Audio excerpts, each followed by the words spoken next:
Across the UK, online and on DAB. Talk Radio. For those about to talk, we salute you. Talk Radio. Good evening, dear listener. 0344 499 1000. Let's try again, shall we? Just focus. Great actors in terrible films. Okay, you didn't get it last week, and I have no idea why you didn't get it. So let's try again. 0344 499 1000. Late nights with Iain Lee. Across the UK, online and on DAB. He has made a covenant with the night, and with the darkness he is in agreement. Uncut, after-hours conversation for the up-all-night generation. Late night Iain Lee on Talk Radio. We have ways of making you talk. Good evening, dear listener. Thank you. Welcome. I think I've got a stinking cold. I think that's what I've got. I woke up in the middle of the night with the sweats, the shakes, the headaches, the sweats, and headaches. That was it. Oh, and I had a very sore throat. That's a cold, isn't it? That's a cold. It's Monday. Let's see how far we go with this, shall we? 0344 499 1000 is the telephone number. If you want to give us a call, you can watch us as well on YouTube. If you go look for the Rabbit Hole TV on YouTube, you can watch the show live on there as well. But tonight, I thought we'd do something that we did last week, and you guys didn't get it right. You didn't get it right at all. Okay, and it's a really simple phoner.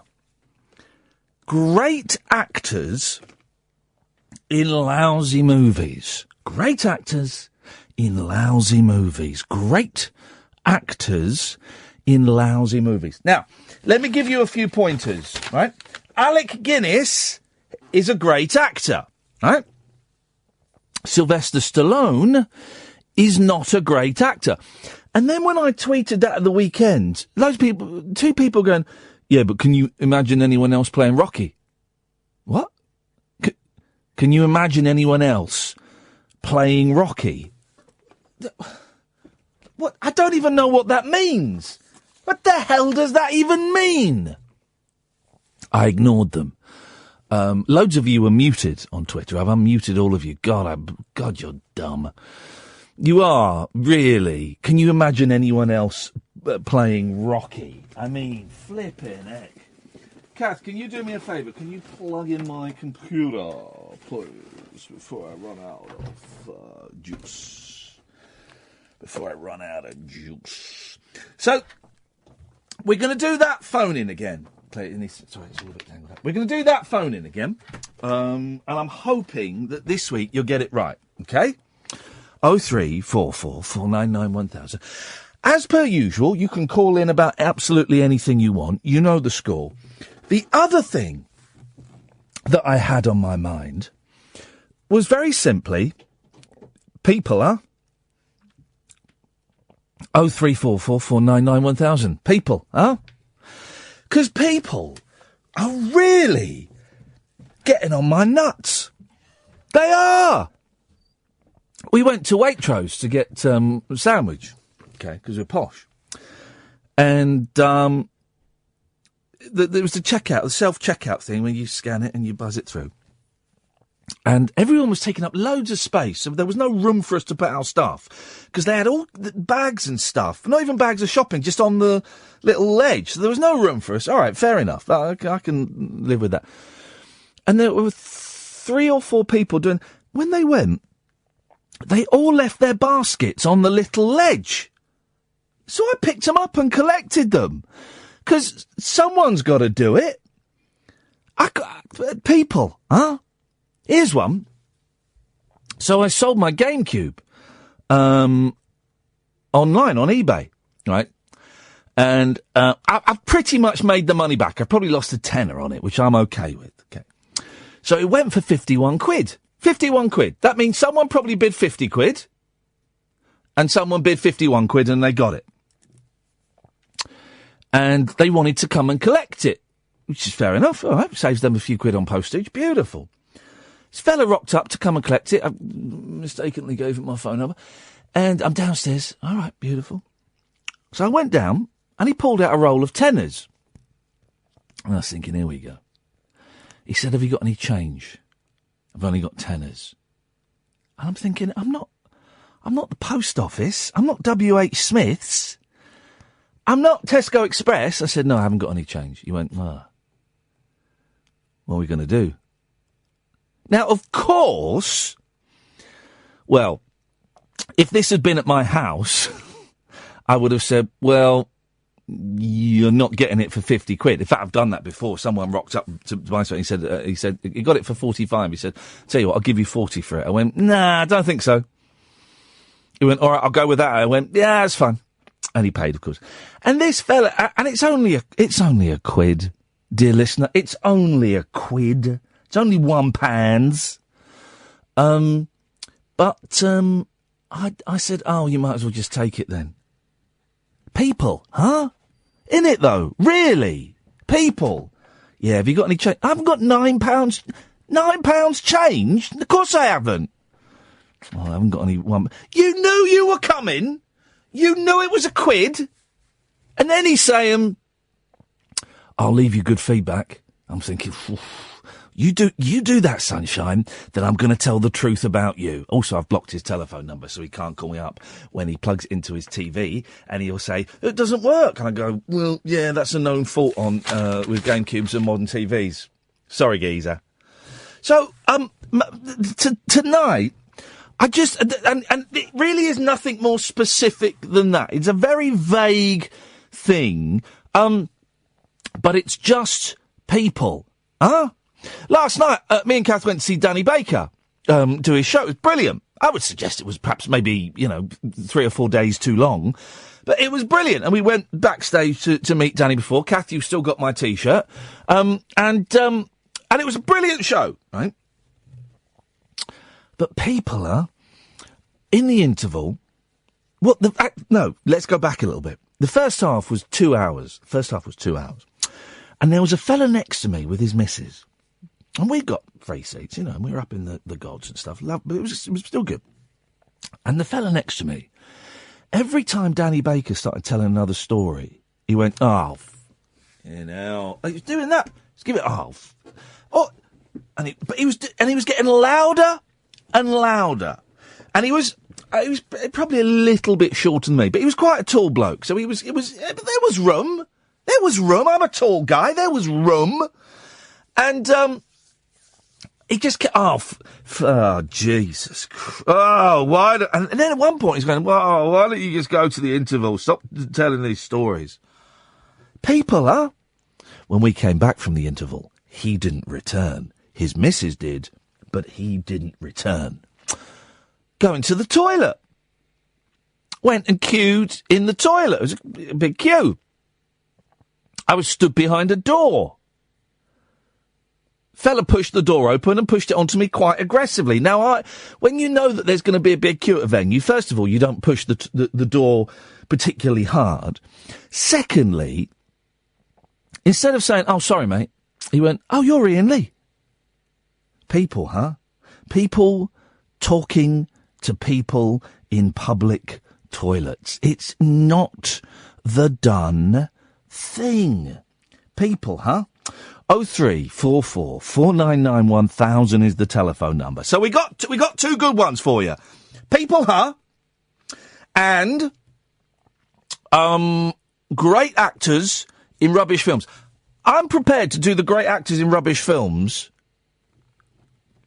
for as long as it takes until we get a full show of decent phone calls where everyone gets it. I'm speaking specifically, I suppose, to Paul in Stoke Poges, and Paul in Liverpool. I wonder. I'm trying to think if I know any other Pauls that are idiots. Any narcissistic idiots called. I wonder if that's the name Paul. Can we do an experiment? If your name is Paul and you've never phoned up before, or you phoned up, if your name is Paul, can you give me a call tonight, please? 0344 499 1000. Because if you don't phone in and defend your name, by 1 o'clock at the end of this show, I'm going to assume that all Pauls are narcissistic idiots. So it's up to you, Paul. 0344 499 1000 is the telephone number. Plenty to talk about. Pauls, people, huh? Great actors in terrible films. Oh, and this is open until June the 8th. Right? How the hell do we make the general election interesting as a phone-in topic? Because I'm struggling. I'm really, really struggling. How the hell do we make the general election interesting as a phone-in topic? Because my bosses are really putting the screws on me. They want this to be the late-night home of general election talks. And I'm going, well, but guys, there's no way of making it fun. Guys, there's no way of making it fun. But that's what they want. 0344 499 1000 is the phone number. Late Nights with Iain Lee on Talk Radio. Across the UK, online and on DAB. Late Night, Iain Lee on Talk Radio. We have ways of making you talk.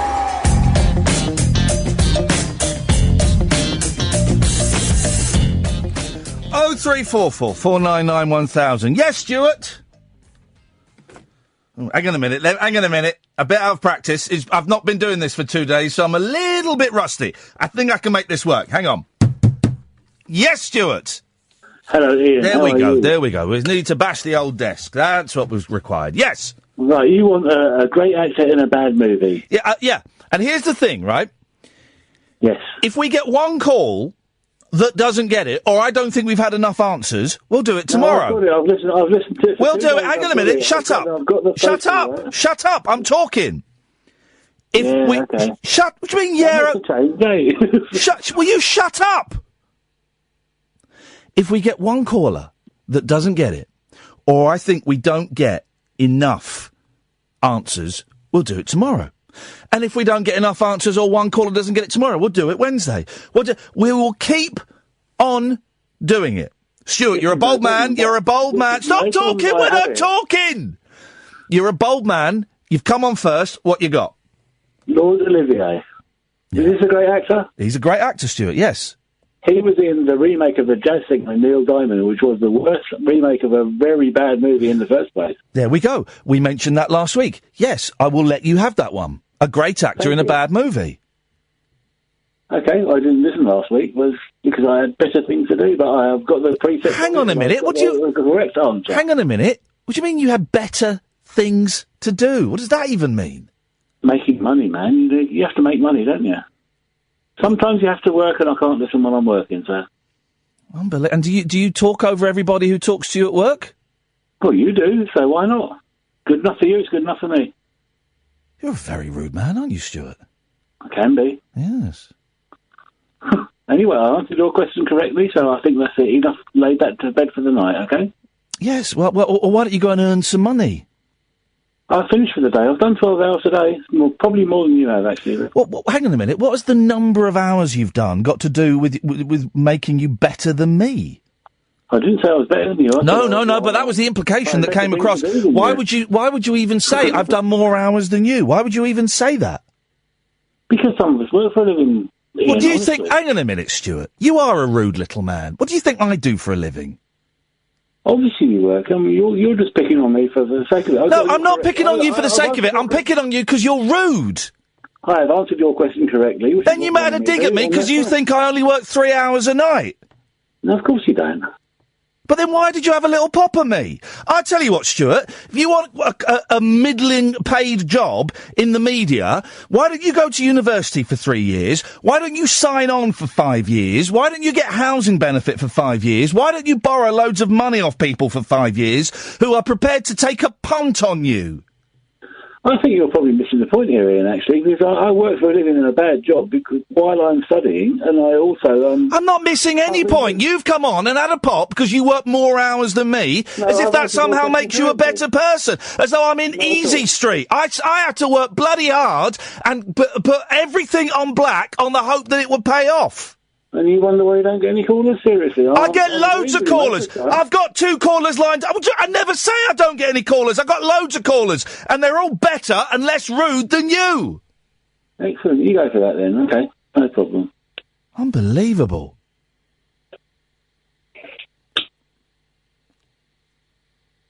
People, huh? People, huh? Proves my point. What a rude man! What a rude man! People, huh? And I'm in quite a good mood tonight. People, huh? 0344 499 1000. Yes, Ray?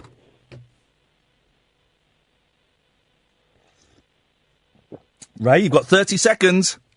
Oh, sorry, I didn't hear you say my name. Okay, Ray? I don't want to upset you tonight. Okay, well then let's get to the point. Right. I was fine until we spoke to rude Stuart, who works 12 hours a day. Whoop-de-bloody-do, Stuart. Well done, 12 hours a day. Well, that's great. Let's have a Stuart parade, shall we? Raymond, what would you like to say? Great actors in a rubbish film. Yeah. Great actors in a rubbish film. Now, if one person gets it wrong, we do the phone in again tomorrow. So let's just hope, Ray. You sound like an intelligent person. You sound like you've got manners. Let's hear it. Two great actors actually in this film. Wow. Robert De Niro. Yep. Al Pacino. Yep. And the film is called Righteous Kill. I'm going to have that. We had that last week, but it doesn't matter. It doesn't matter, Ray. It can be repeated. That is fine. Yes, perfect. You've got it. Well done. This is great. We got 2 out of 2. Shall I go for another one, just in case, then? Go on, then. Well, definitely a great actor, Anthony Hopkins. Okay, yeah, I'll give you that. Mission Impossible 2. I have never seen a Mission Impossible film. Hang on a minute. I know someone who will have done. Hang on. Craig? Hello, Ian. Mission Impossible 2. Is it any good or is it rubbish? It's quite good. Sorry, Ray. We do the phone in again tomorrow because of you. Unbelievable. Unbelievable. I had 3 as well. Well, we're still doing it tonight. Oh, that's okay then. Hang on a minute. I'll take this. Yes. Basically, I wasn't. I was being polite. So. Well, you were talking over him, Stuart, while he was trying to talk to you. No, not at all. Not at all. He was talking to me, and he was just chatting over the top of what I was trying to say. Well, it's his job. He's the host. He's the host, Stuart. He's supposed to be talking. Okay, no problem. I'll just go and listen to someone else. That's fine. Can I recommend Ian Collins on LBC because he's really good for people that aren't very bright. You think I'm not very bright, right? Yeah, mate, because you're talking to Ian Lee. You're on the air now, you muppet. Thank you very much for calling. This is what I'm dealing with. What is going on? We dumped that. You would have heard that. You would have heard that on if you were watching on YouTube. I apologise. We did dump that, didn't we, Edward? Yes. He basically said I could go and make love to myself with a rusty nail. Oh. You heard that, Craig. So apologies to the YouTubers. What an idiot. It's going to be a good show, I think. I've got a feeling this has turned into a late-night phone-in all of a sudden. The last week, we've become a late-night phone-in. Yes, Craig, what you got for us? So we can still do great actors in rubbish films tonight, but we are now doing it tomorrow because of Mission Impossible 2. I got 3. Go on, then. Bill Murray in Garfield. He's not a great actor. Oh, he is. No, he's not. He's not a great actor. I think he is. He's matured into a great actor. No, he hasn't. He's a good actor. Give us number 2. Gary Oldman. Oh. Tiptoes. I'll give you Gary Oldman, yeah. When he plays a dwarf in Tiptoes. Okay. And Mackenzie Crook. But he's not a great actor. Oh, he's your best mate. He's not my best mate. He's a good actor, but he's not up there with Olivier. In Sex Lives of the Potato Man. Craig, right, we're doing it tomorrow because of you, because of Mission Impossible. If he thinks I'm rude, he can go and make love to himself with a rusty nail. Well, that's quite rude. I've never even heard that suggestion. That's quite a rude suggestion. God. Let's put that out as a little SoundCloud clip, shall we, guys? And we'll put it up on the YouTube channel as a little thing. Honestly, I'm not in a bad mood. I feel ill and I feel run down, but I'm not in a bad mood. I'm not in the mood for rudeness. Let's try Neil. Good evening, Neil. Hip, hip, hip, Ian. Hip, hip, hip, Neil. Yeah, I've got 3 actors in some slightly dodgy films you might be interested in. Are they great actors? Can you imagine them playing Shakespeare? I shall kick off with Sidney Poitier then, in The Jackal. Oh, I'll give you Sidney Poitier. I will give you Sidney Poitier. OK. The Jackal's quite a good film, isn't it? If you can look past Richard Gere's dodgy Irish accent, then yeah. Oh, I'm thinking of The Day of the Jackal. It's not that, then. Oh. No, OK. No, I think it's a remake of The Day of the Jackal. Oh, no. OK, right, Sidney Poitier, yes. Faye Dunaway in Dunstan checks in. Dunstan Sexton? Dunstan checks in. Oh, the monkey film. Yeah. I'll give you that. The monkey film. Yeah. I'll tell you what we'll do as well tonight. Thank you for this, Neil. Let's compile the top 10 monkey films, shall we? It's got to be. What's the one with Right Turn Clyde? Every Which Way But Loose. That's the one. Yeah. That's Right Turn Clyde, and he's an orangutan. And every time Clint Eastwood says Right Turn Clyde, he punches someone, and then he drinks beer and smokes cigars. You wonder what happened to that orangutan? You wonder what happened to him. He ended up coke and hookers. Rehab. What other monkey? Because they made loads of monkey films in the 70s, didn't they? Monkeys were. Wasn't there a monkey in? It was either one of the Smokey and the Bandits, or it might have been Cannonball Run 2. Did they do a King Kong remake in the 70s? Yes, they did. As well? Yeah. That'll go in there. There was one with Burt Reynolds. I think it was a Cannonball Run. Anyway, 0344 499 1000, films with monkeys in. Anyway, go on. One more. I've got Walter Matthau in Dennis. Hey, I'll get Neil. Listen, well done, mate. You've been paying attention. Yeah. That is fantastic. If I were James O'Brien and this were Mystery Hour, I'd give you a round of applause. I tweeted you Peter O'Toole in high spirits at the weekend as well. Well, then may God bless you for that, Neil. Yeah. 0344 499 1000 is the telephone number if you want to give us a call. We're still looking for some Pauls to call in. Pauls and Stuarts. Pauls and Stuarts. Can you call in and defend your name? Because I'm beginning to get the idea that all Pauls and all Stuarts are narcissists and a little bit rude. 0344 499 1000. Tell you a name where the people are always nice. Jamie's. Evening, Jamie. Good evening, Ian. How are you? You always know that you're going to get... if you meet someone called Jamie, if you're introduced to someone called Jamie, then you're going to know it's a nice guy. Or a nice lady. Yeah, thank you very much. You're very welcome. The reason I called in really was the great actors in rubbish movies. Yes. In terms of a British film, yes, it's a good, it was a great cast. Timothy Spall. Hang on a minute. Stop the clock. Go on. Katherine, we've got stewards. Get on the microphone, please. We've got a steward's inquiry here. Great actors. Mm-hmm. Give her the actor, Jamie. Okay, Timothy Spall. It's borderline, isn't it? Oy. He's borderline. I mean, he's an excellent character actor. He's very good. But... Is he great? It's borderline. Yeah. We're doing it again tomorrow anyway. Let's be generous to Jamie, and let's say that, Timothy Spall is the lowest grade great actor we will take. It's not quite Pete Postlethwaite, is he? Oh, Postlethwaite. What's the film, Jamie? It's called My Angel, but when it was released on DVD, it was renamed Christmas Angel for the market. Did it feature Christmas in any way whatsoever? It did for about 5 seconds, and I mean, it had a supporting cast of Celia Imrie and Glenda Breffin and the late Mel Smith as well. Oh, it's a brilliant cast. That doesn't mean anything these days. Have you seen Dude, Where's My Donkey? Oh, yeah. I think so. Yeah, it was terrible. Yeah. Jamie, listen, it was a brave call. I'm not going to berate you because at least you've got manners, and I like the name. But nah, we're doing it again tomorrow. Anyway, the guy said, "No wonder you get no calls." What are you talking about? We've got loads of calls. We haven't got any now. I just came through them, But that's by the by. 0344 499 1000 is the telephone number. If you want to give us a call, don't worry. I'm not in a bad mood. I'm not having an argument just for the sake of it. I'm not. You're just a rude man. But Stuart, you're very welcome to call in again. What was I saying? Oh yeah, I'm not in a bad mood, so feel free to pick up the phone and call in. We've got quite a lot cooking on the hob. People, huh?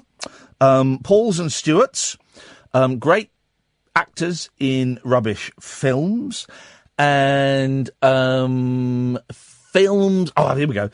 Films that have got monkeys in, and here's a good one. Films where they changed the name for the DVD or the British release. There's a terrible film with James Belushi in. It's in America, it's called Taking Care of Business. When it was released over here, it was called Filofax.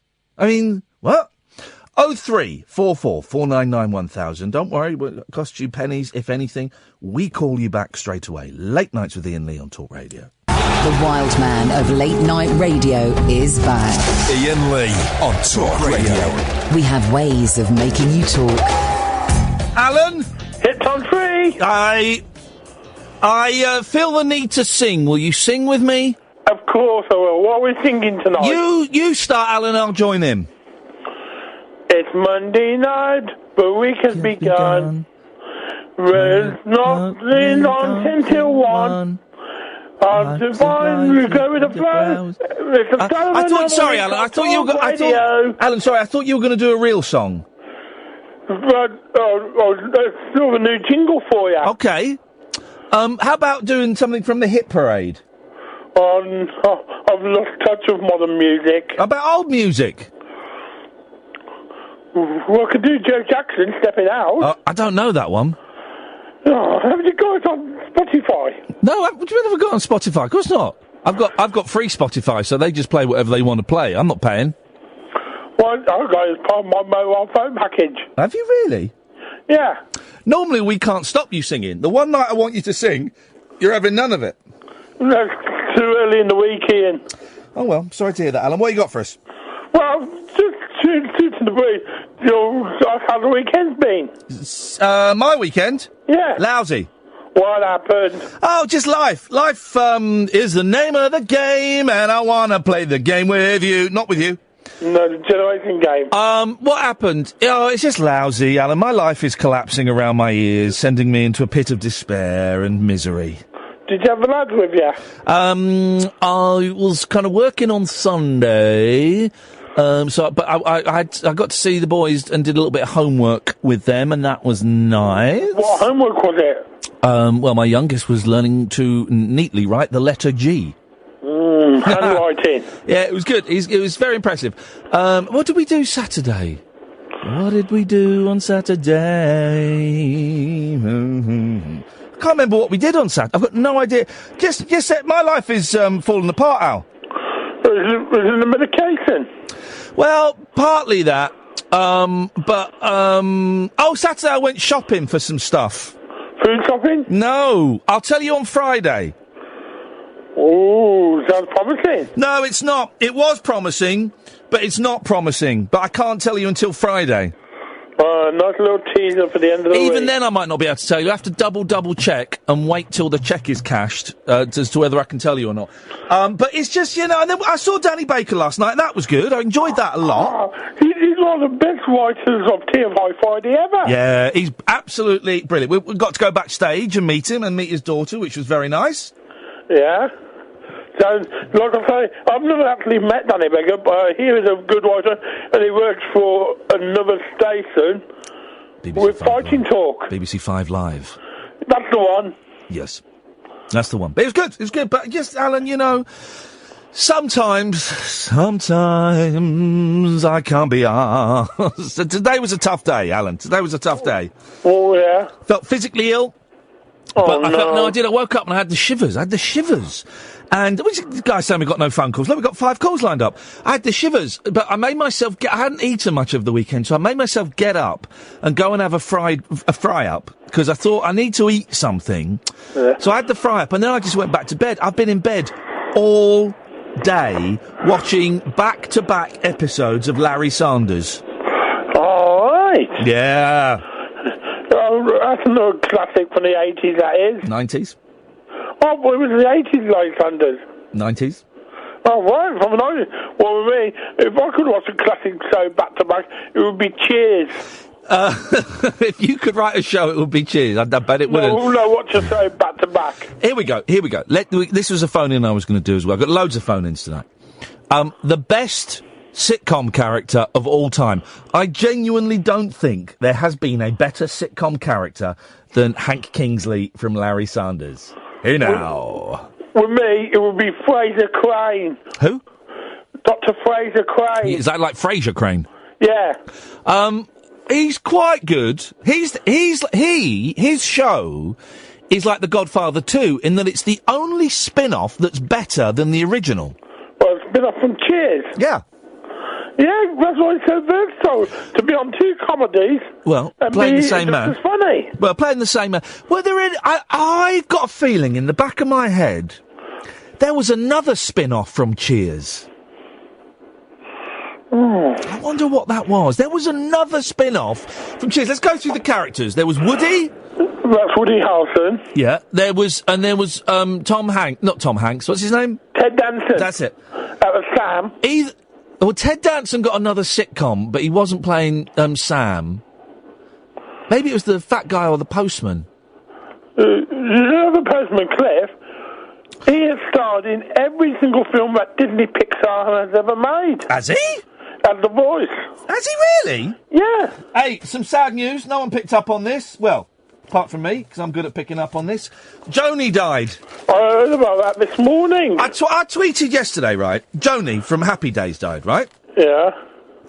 And some miserable woman tweeted to me, no, she hasn't, because Joni is a fictional character. The actress Erin Moran has died. I thought, flipping it. And then, oh, can I read this tweet? Now, I'll read it when you've gone, because I'll read it when you've gone, Alan, but I got sent a very emotional tweet. Yeah, anyway. What have you called in for, Al? Well, look, I was just shooting the breeze, asking how the weekend went, and I can tell you that Henry Winkler, he made Happy Days his own as the Fonz. Yes, he did. And you know who auditioned to be the Fonz? No. Mickey Dolenz of the Monkees and Michael Nesmith of the Monkees. But they had their own TV show. Oh! Alan, thank you very much indeed. Right, here's the thing, right? So, I tweeted that Joni died. No, Joni didn't die. It was Erin Moran died. Joni's a fictional character. Flipping it. And it's quite sad. She led a very tragic life. The rumours are that it was drug abuse. She ended up very poor and very sad. And I know that both Henry Winkler and Richie Cunningham, Ron Howard, had reached out to her.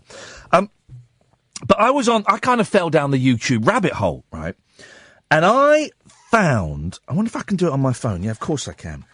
I found... we'll do it after the break, because we'll go to the break and I can do that ticket. I found the most bizarre two episodes of Different Strokes ever. Did you see this tweet I did, Katherine? Did you look at any of it? Flipping it. Different Strokes. The world don't move to the beat of just one drum. What might be right for you may not be right for some. Well, in this episode, that is completely true. Let's have a break, and when we come back, I'll see if I can find the episode. Uncut after-hours conversation for the up-all-night generation. Late night Iain Lee on Talk Radio. We have ways of making you talk. We'll have the computer here, please, Ed. So listen, this is a double episode. God knows how I found this. I don't know what I was looking for. Of Different Strokes, and I don't remember this. Called The Bicycle Man. Let's have a listen to the. Hello, I'm Conrad Bain. Tonight on Different Strokes, we're starting a special two-part show on a very sensitive and important subject. Oh. Now, we urge families, children, and parents alike to watch both of these informative episodes and then to discuss the problem presented, which is of deep concern to all of us. Right. Now the world don't move to the beat of just one drum. What might be right for you may not be right for some. A man is born, he's a melody. Then along comes two. They got nothing but the dreams. They take different strokes. It takes different strokes. It takes different strokes to rule the world. Yes, it does. It takes. Everybody's got a special kind of story. Dana Plato. There's another sad story. The girl from it. She died very young. Cocaine, I believe. Porn. So what? You'll have theirs. You have yours. And I'll have mine. And together we'll be fine. Different strokes to rule the world. Yes, it does. It takes different strokes to rule the world. Right, so it's a fun theme, right? Goes out. Got loads of calls. French Tickler, Gatford, Cleo, Andy, Dan. I will come to you in a bit, I promise. Went out, I seem to remember, at 5:15 on a Thursday night on ITV. It was something like, it's a kid show. It's a kid show. So they do this special, two-part special called The Bicycle Man, right? And the story is, And I'm not making light of the subject matter, okay? Just the really, really ham-fisted, insensitive, completely inappropriate way they did it, right? So the story is, there's this old guy who fixes bicycles, and Mr. D, Mr. Drummond, they become friends, and the kids, Arnold and his mate, not Willis, go round to this guy's house, right? And he grooms them.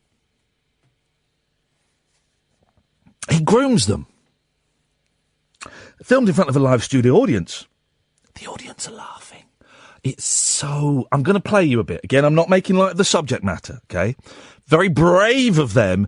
And also, I've ordered Willis's autobiography, because then I read a thing saying that a lot of the people that worked on Different Strokes, some of the people that worked on Different Strokes were paedophiles. I know! Anyway, so let me see if I can find the scene where... and if you find this kind of thing triggering...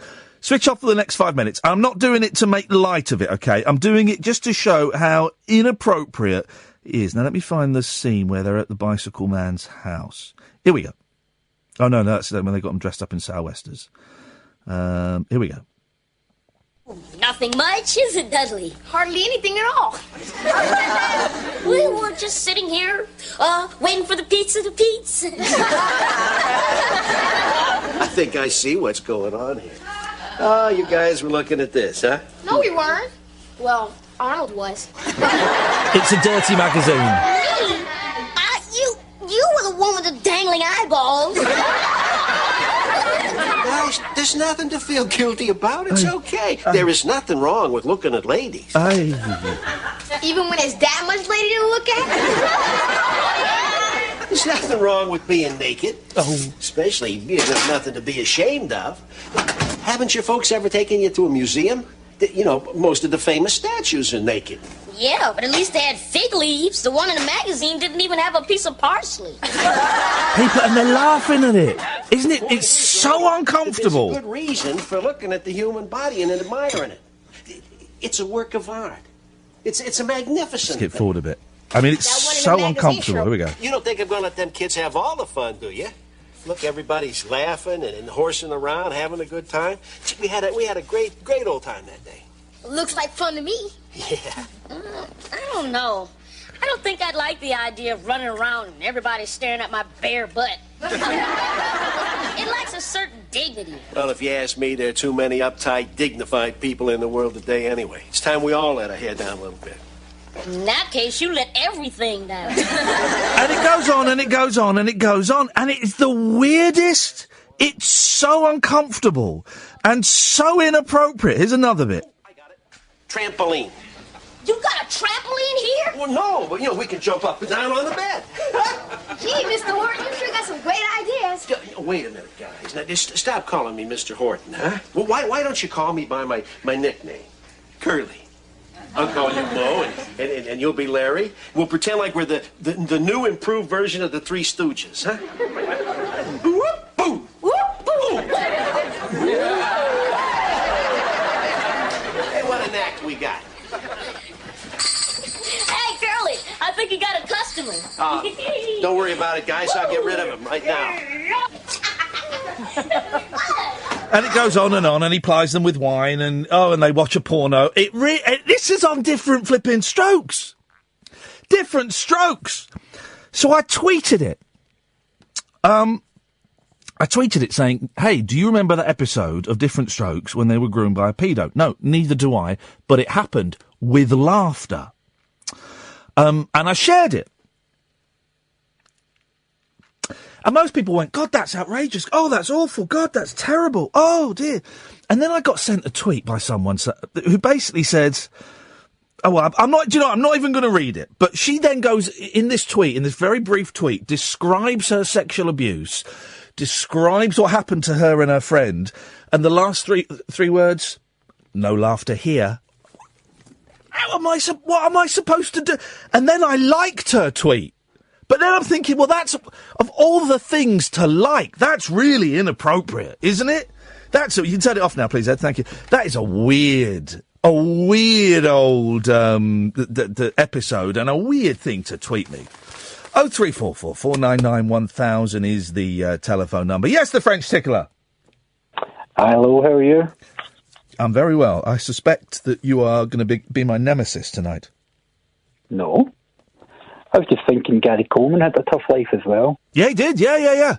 Oh, they all did. Yeah. They all had, yeah, they all did. Also, seriously, I was thinking, I'm turning 40 this year. Yeah. And I was thinking earlier, you're getting older, uglier.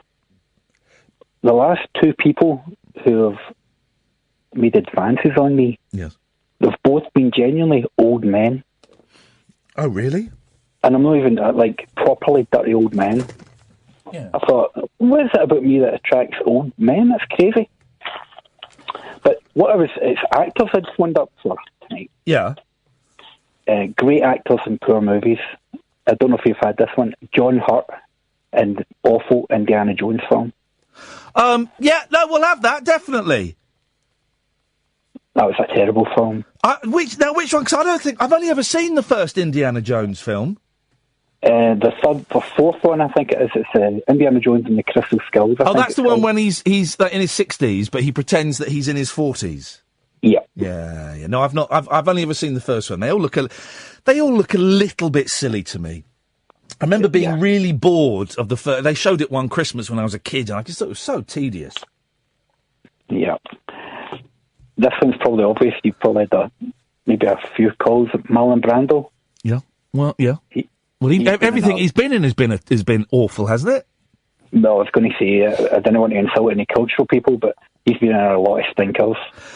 I mean, after the on the waterfront and the one about the Indians, I don't think he's ever done anything decent. He was famously, "We'll just take the dollar." Yeah, he was honest about it as well. He said in his autobiography he would just take the money. Yeah. Well, I thought the Godfather films are obviously good. Streetcar Named Desire, that was good. But what was? A Streetcar Named Desire. Oh, I don't see that. Last Tango in Paris was awful. Yeah. Don Juan DeMarco was pretty poor. Yeah. They sound terrible, French Tickler. Thank you very much. Let's go to Dan. Yes, Dan? Roger Moore, The Curse of the Pink Panther. Right. Stop phoning me, because Roger Moore is not a great actor. He's a great statesman of an actor. Oh, he's a great statesman of actor? Yeah. He's a great... Was the phone in? Can you name a great statesman of actor that's been in a rubbish film? Was that the phone in, Dan? Remind me. It was the phone in. No, it wasn't the phone in, Dan. I think you'll find it was the phone in. I have never said the phrase, a great statesman of actor, until 30 seconds ago. It's the first time I've ever said it. Well, you've said it now, and you know the way Wikipedia is, I can make it so you've already said it. Stop phoning me. Don't block his calls. I don't want to talk to him. Andy, good evening, Andy. Good evening. Good evening. Great actors in poor films. Yes. Morgan Freeman in Invictus. He's not a great actor. Is he not? No, he's a decent actor. I thought he was quite good. Andy told me to escape through the Marilyn Monroe picture and meet him by a tree. That's not bad. That's not bad. Andy told me to meet him by a tree. That's not bad. That's not bad.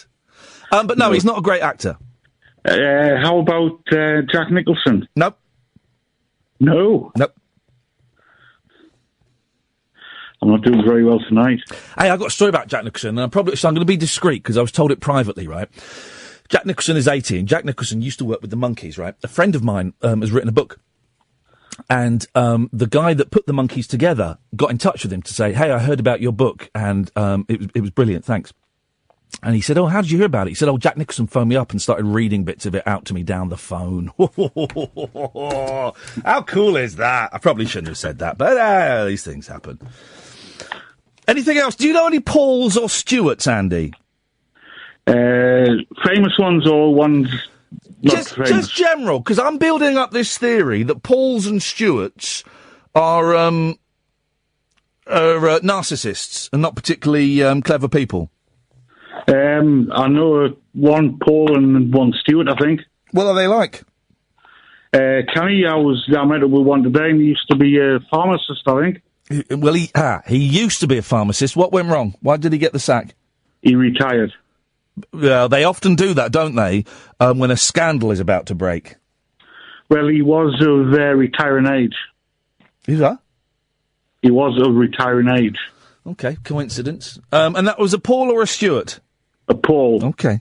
Well, thank you, Andy. We'll certainly put that data into the computer. Cleo! Hello. Hello, Cleo. I've got a class actor in a really crack film, and I've got a monkey film. Okay. Class actor, Lawrence, not him, John Gielgud. Yep, that is a great actor. Yeah, we'll have that. Now, it was a kind of popular film, but I just can't stand it, called First Night. Oh, is that the one where they played Queen songs? No, that's Highlander. No, shut up, you idiot. There was a film where it was set in Knight's days, but they had We Will Rock You in the soundtrack when he was doing a jousting fight. Oh, no, that is I know what you mean. That's called... Second Night? Something like that. Well, this is not. I'll tell you a great film that I used to love. It was on Channel 4 when I would have been 15, so about 1988, and we all taped it. We all taped it because there was quite a lot of boob in there, but actually it was a good film. Excalibur. You seen it? I've been looking that up. That is a great... We were obsessed with that at school because it gets really... I mean, there's a load of boob in it, but it gets... Have you watched it as an adult? No, I haven't, but I'd love it. It gets very, very dark. A lot of magic in it. That's the thing. It's actually phenomenally good. It's not just the boobies. When I was a kid, I was like, you, boobies. No, but I remember we enjoyed it. The two films that me and my mates got obsessed with, this is how weird we were, were Excalibur and Convoy. Sorry? Convoy's class. Convoy's a great movie. We made had the soundtrack. He used to play it while we were playing Paperboy on his... Brilliant soundtrack. You can't get it on CD. You cannot get it on CD. Come on, the good old convoy, trotting through the night. When we come back, I'm going to sing the Convoy theme. That's what we're going to do. Good man. We're going to come back at the top of the hour, and I'm going to, even though my voice is going, I've got a headache and I've got the sweats, we're going to serenade you with the Convoy theme. Beautiful. Anything else, Cleo? Monkeys. Yep. Project X. Was that the one where they taught the monkey how to do sign language? And fly and escape, yes. Yep. Yeah. Beautiful. I know how to do the beautiful sign still. There were loads of films. There was an episode, wasn't there an episode of The $6 Million Man where they taught a monkey how to do sign language? But it was always a man in a suit. Yeah. It's always a man in a suit. Man in a monkey suit. Cleo, thank you for that. I'm going to go because I want to squeeze Gatford on. Yes, Gatford. Hello. Hello. Hello. Yes, your phone is rubbish. Oh, yeah, I'm sorry. I mean, what you're saying, this still counts as a caller, but we can't hear you. Is that better? Yes. Ah, right. I'm standing up, on 9 toes, you're doing to me. Okay. My boys are obsessed. My boys are obsessed with your foot. They are obsessed with your foot. Do they want a picture? Yes. I can send them a picture. Yes, they do want a picture. I will we'll find a way to get you a picture to show your boys. You could take a picture and you could send it to me. I'm not going to give you their address. I've watched The Bicycle Man. Of course not. Yeah, No. I'm gonna, you can send it to me and I can go, here lads, have a look at this. Yeah. That fella with 9 toes is the foot. But make sure you take a picture of the foot without the toe, not the other one. They're not interested in that foot. They're interested in the one with the toe that's missing. Fair enough. Okay, yeah, consider it done. Right, I've got this nailed. Good actor. It's not good actor. It's a great statesman for... a great actor in a crap film. Right, Martin Sheen doing... I mean, we're doing it again tomorrow. How can I work with that? Really, how can I work with that? What is so difficult about this blooming phone-in topic? We'll carry on tonight, along with Monkeys and Films that had their names changed for UK or DVD release. Paul's and Stuart's, are they all up themselves? And of course, anything you want to call in. How do we make the general election an interesting phone-in topic? There's another one. 0344 499 1000. And of course, and boy, 60% of the callers have personified this topic. People, huh? Talk Radio. 03444991000, late nights with Iain Lee. People, and we're going to do great actors who are in crap films. I think we might end up doing it all week. 03444991000, late nights with Iain Lee on Talk Radio. Late night, Iain Lee on Talk Radio. We have ways of making you talk. Bear with me. Here we go. Here we go. Yeah, Breaker 19, this here's the rubber duck. You got a copy on me, Pigpen? Come on. Yeah, 10-4 Pigpen for sure. By golly, it's clean, clear, all the way to Flagtown. Come on, yeah, that's a big 10-4 Pigpen. Yeah, we definitely got the front door, good buddy. Looks like we got us a convoy.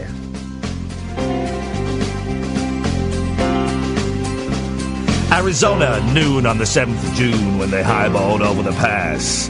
They've given me the wrong words. I'm going to stop this because the words that are on the screen are not the actual words to convoy, and I'm trying to do it by memory. Let's go back. Let's go back. We're going to get this. Let's do this.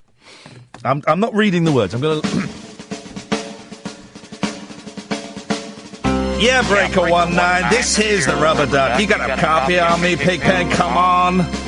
Yeah, 10-4 Pigpen for sure. By golly, it's clean, clear all the way to Taco Town. Yeah, that's a big 10-4 Pigpen. Yeah, we definitely got the front door, good buddy. Percy 6 alive. Looks like we got ourselves a convoy. Arizona, noon on the 7th of June when they highballed over the pass. Bulldog Mac with a cannon back and a Jaguar hauling ass. We trucked out... Oh, I can pick out... No, I can do this. No. This is what are these lyrics? This isn't the lyrics to the convoy theme.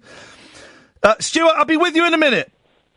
Okay. I'm gonna have another little run at this. Hang on a minute. Bear with me. Here we go. I'm gonna do this.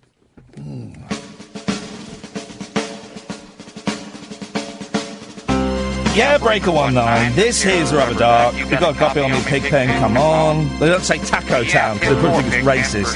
For sure. By golly, it's clean, clear all the way to Taco Town. Come on, yeah, that's a big 10-4 Pigpen. Yeah. We definitely got the front door, good buddy. Mercy sakes alive. Looks like we got ourselves a convoy. Oh, here we go. We got us a convoy. Arizona, noon. Here we go. Got it. Arizona, noon on the 7th of June when they highballed over the pass. Bulldog Mac with a cannon back and a Jaguar hauling ass. We trucked all day and we trucked all night, Big Benny improving our style. We could tell by the smell we was heading for hell and the devil was Dirty Lyle. Can't remember what the second verse is.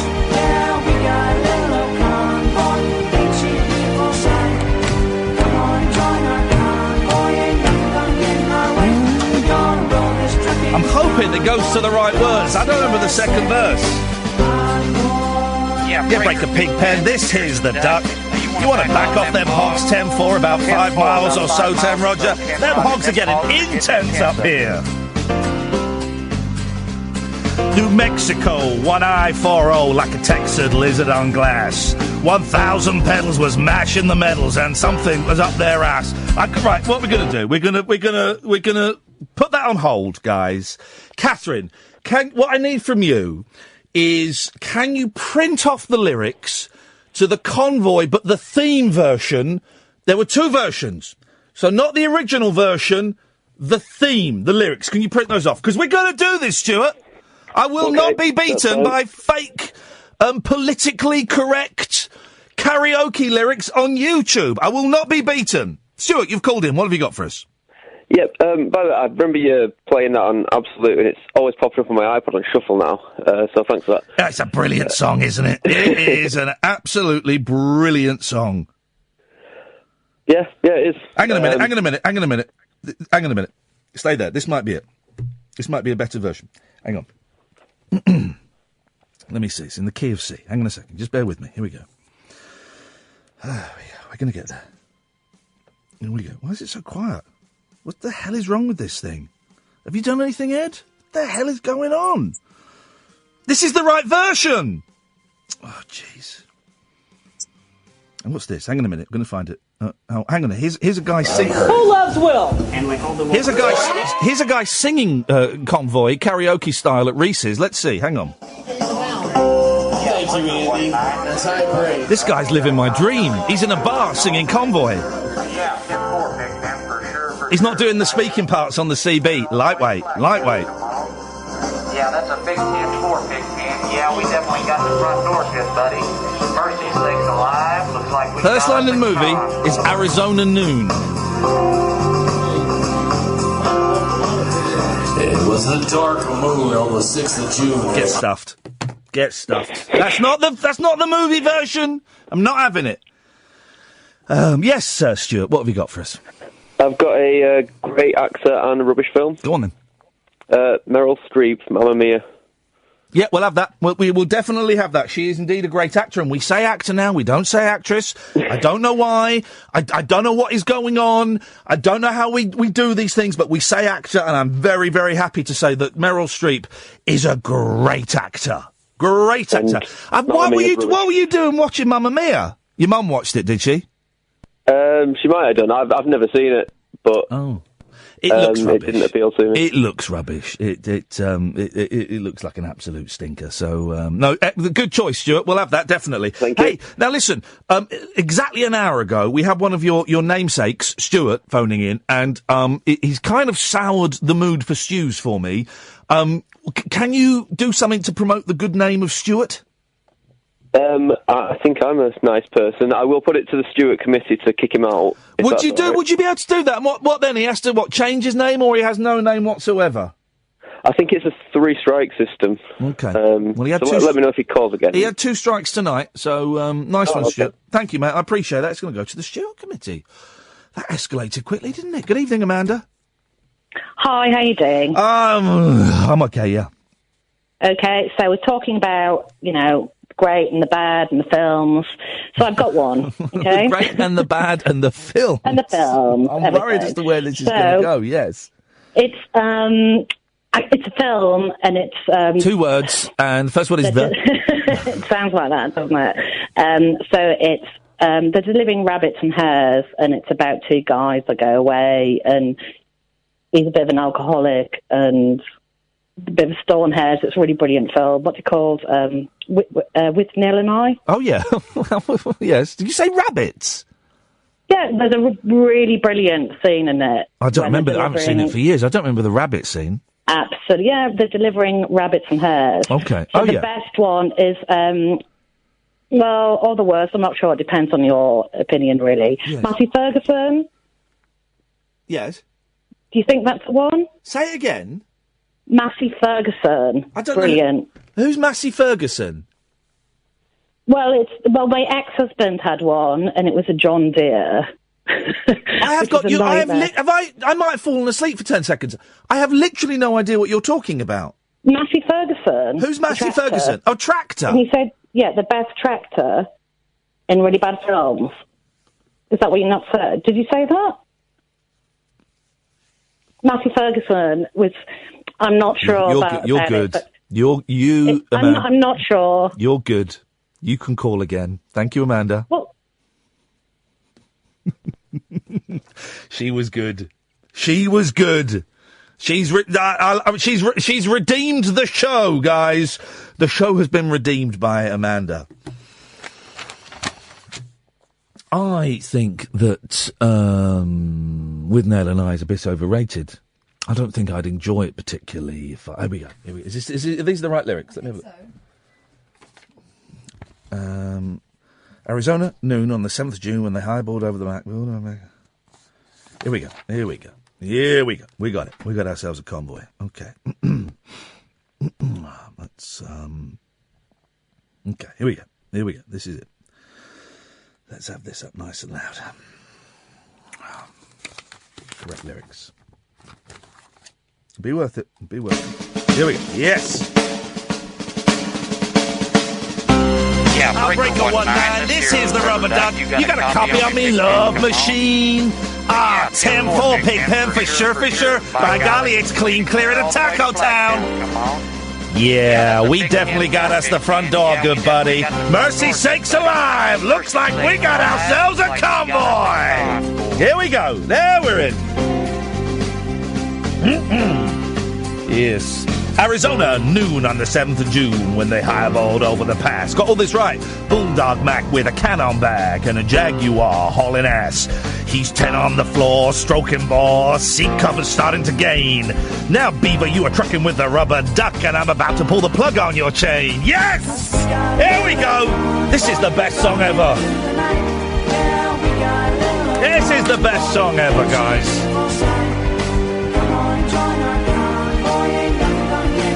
Help me unwrap the present. I can do quotes from the movie as well. Yeah, breaker. Pigpen, this here's the duck again. You want to back off of them go-go girls? About 5 miles or so. 10 Roger, about 5 miles or so. Them hogs is getting intense up here. New Mexico, 1I40, like a Texas lizard on glass. 1,000 pedals was mashing the metal, them bears was a walk in the grass. We trucked all day and we trucked all night, Big Benny improving our style. We could tell by the smell we was heading for hell, and the devil was dirty liar.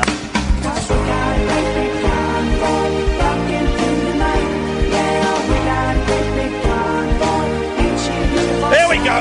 Oh, it's all coming back. Best theme song ever. There we go. You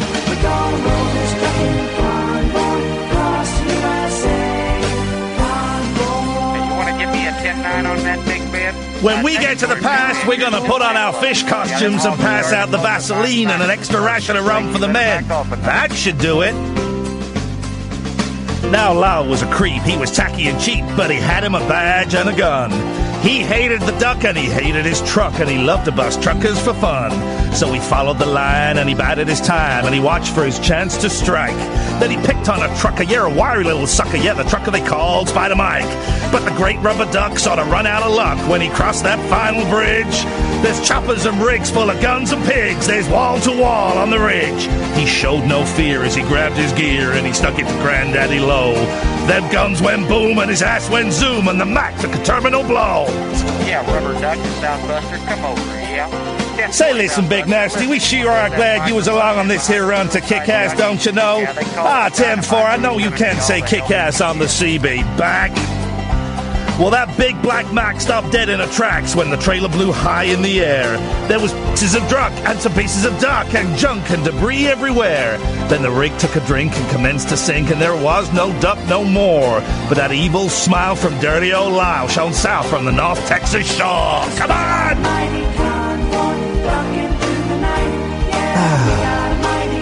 Yeah. It was worth it.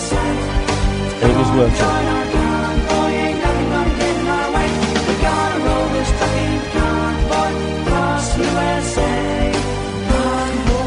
10-4. Pigpen, what's your 20 Omaha? Well, they ought to know what to do with them hogs out there for sure. Good. Well, listen, good buddy.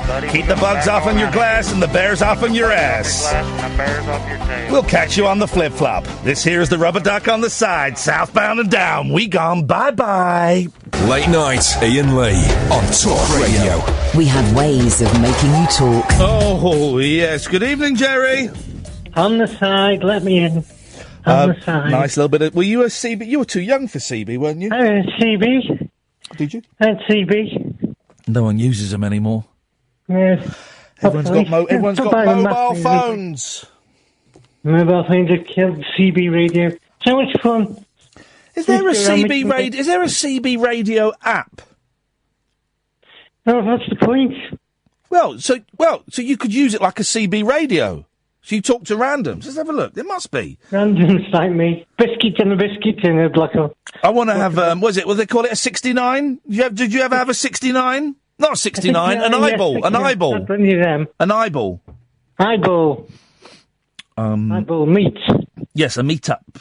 That's how Eddie Yates. That's how Eddie Yates met his wife on Coronation Street. Was because he asked her out for an eyeball. Yates. Eddie Yates. Bin man. Yeah, bin man, exactly. Onslow. Yeah, exactly. CB radio chat. 10-7. Hey, there's a few of them. Let's try this one. CB radio chat. I'm going to install it. Let's see. Over the donuts. Heavy metal. You've gone nuts, mate.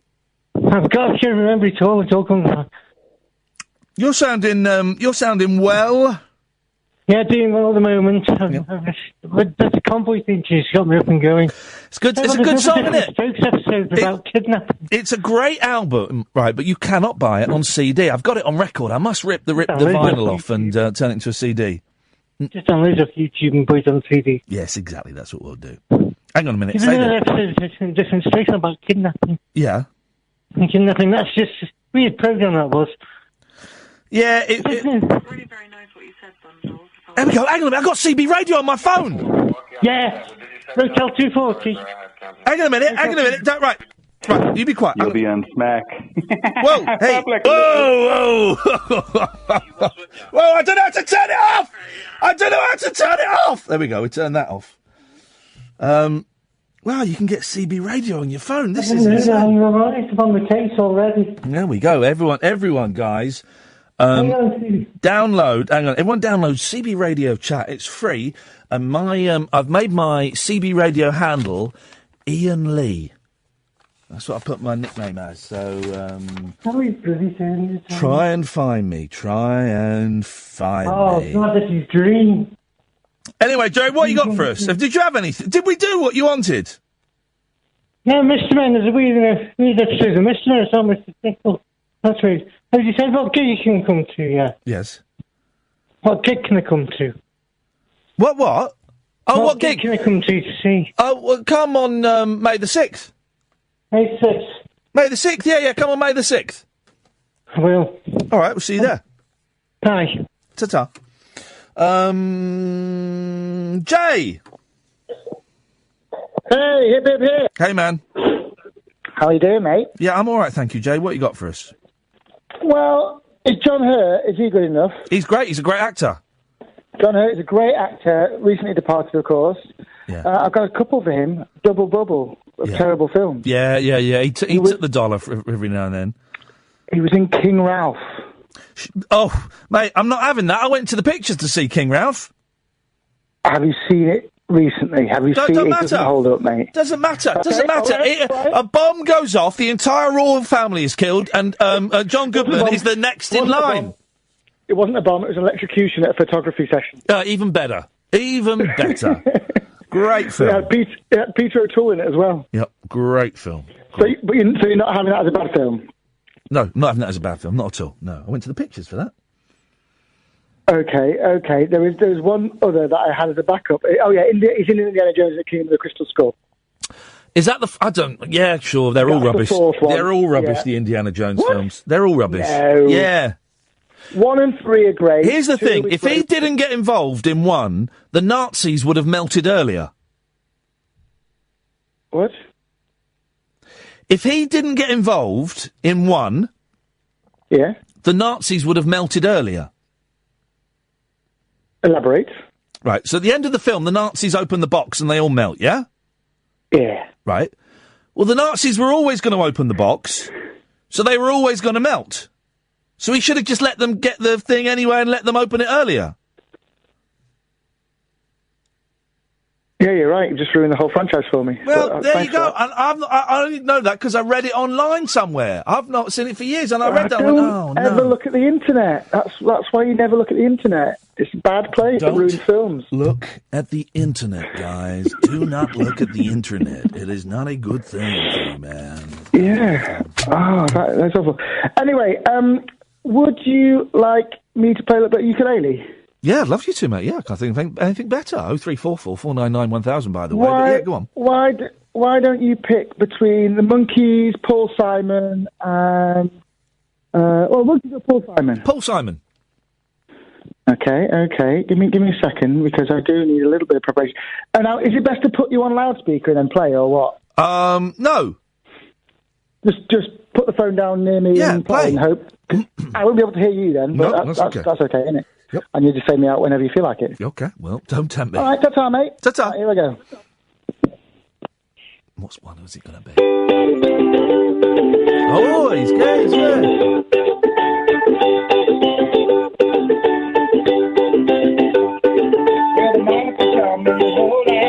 Okay. 0344 499 is the telephone number. If you want to give us a call, you're more than welcome to. I saw a very funny tweet yesterday. It was the marathon. I forgot it was the marathon. I was very tense for the whole marathon because I'd had a prediction that a bomb was going to go off. I'd had a prediction, and it didn't. Thank God. But I get this shows that ISIS are winning, right?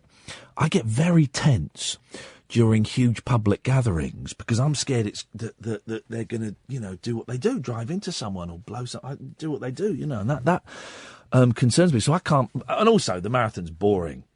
So I can't watch that. But the last couple of years, I've taken the boys to see the marathon. I didn't really fancy it this year. But there was a very funny tweet. Someone tweeted a clip of a guy who kind of fell about 100 yards from the end. And so two blokes picked him up and helped kind of carry him the last 100 yards and over the line. And someone tweeted, "Isn't this brilliant? This is the true spirit of the marathon." And someone retweeted and said, "Look at this bloke, he's a cheat. He shouldn't get a medal for that. He should be disqualified." And it's true, he cheated.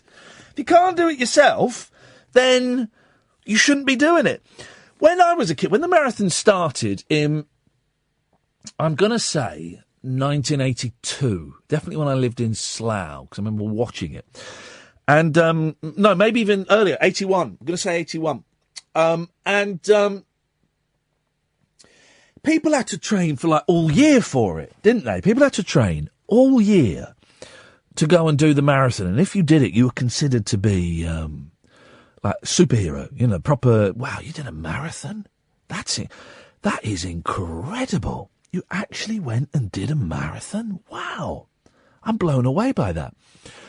And they'd have pasta parties, wouldn't they, the night before, where they'd go and eat pasta to build up on carbs and all this stuff. And it was a big thing. And I think the first marathon only had something like 5,000 people at the Mars London Marathon it was. And nowadays, anyone can run it. And some people, they don't even do the training for it. They don't even train. You done much training for this? No. And they just go and do it. I don't think. I think the marathon has lost its appeal. I think the marathon has lost its appeal. I think we should ban the marathon.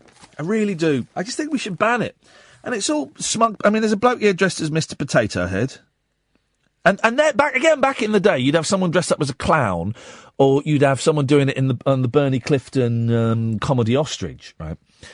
But do you remember that fella that did it in a deep-sea diver's suit, and it took him about 3 weeks to do it? He's probably still doing it from 1994. What an absolute pudding. I mean, really. I tell you who I would respect, right?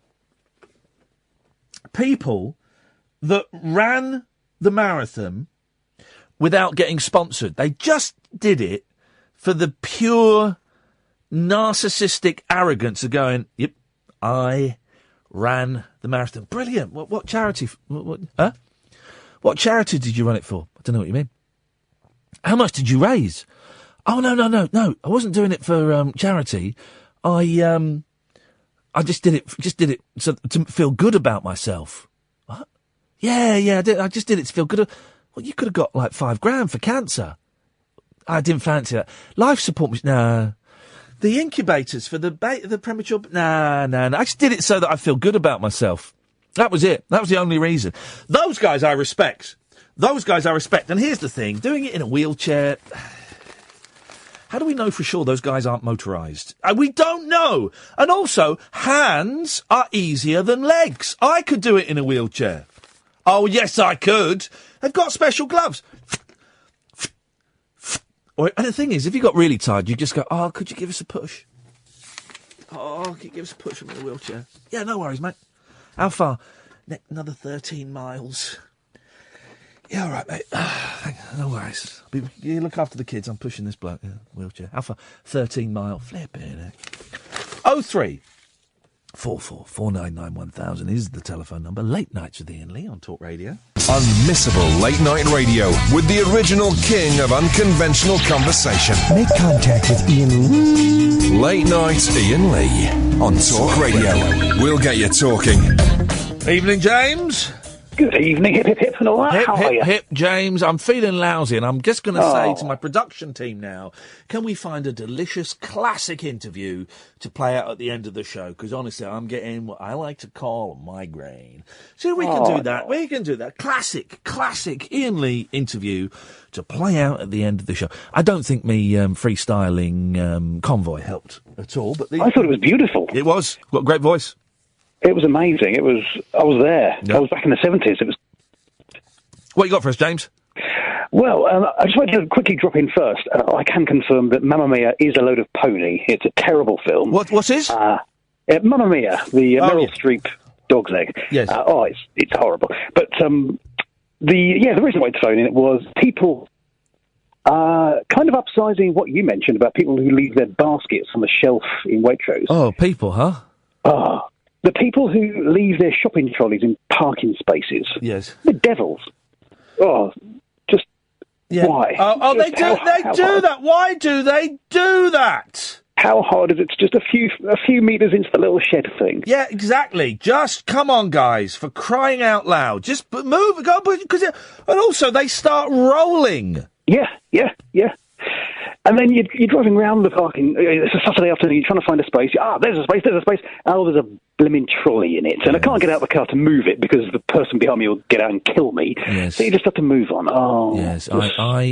Because someone's got to collect in it. It will always be the old boy. It's always an old boy. When I retire, I really hope that I don't end up collecting trolleys in a supermarket. I really. They're like 90. Is there like a maximum age that those people? They just seem to be getting older and older. It's a lot of, and they can really push a lot of trolleys in one go, can't they?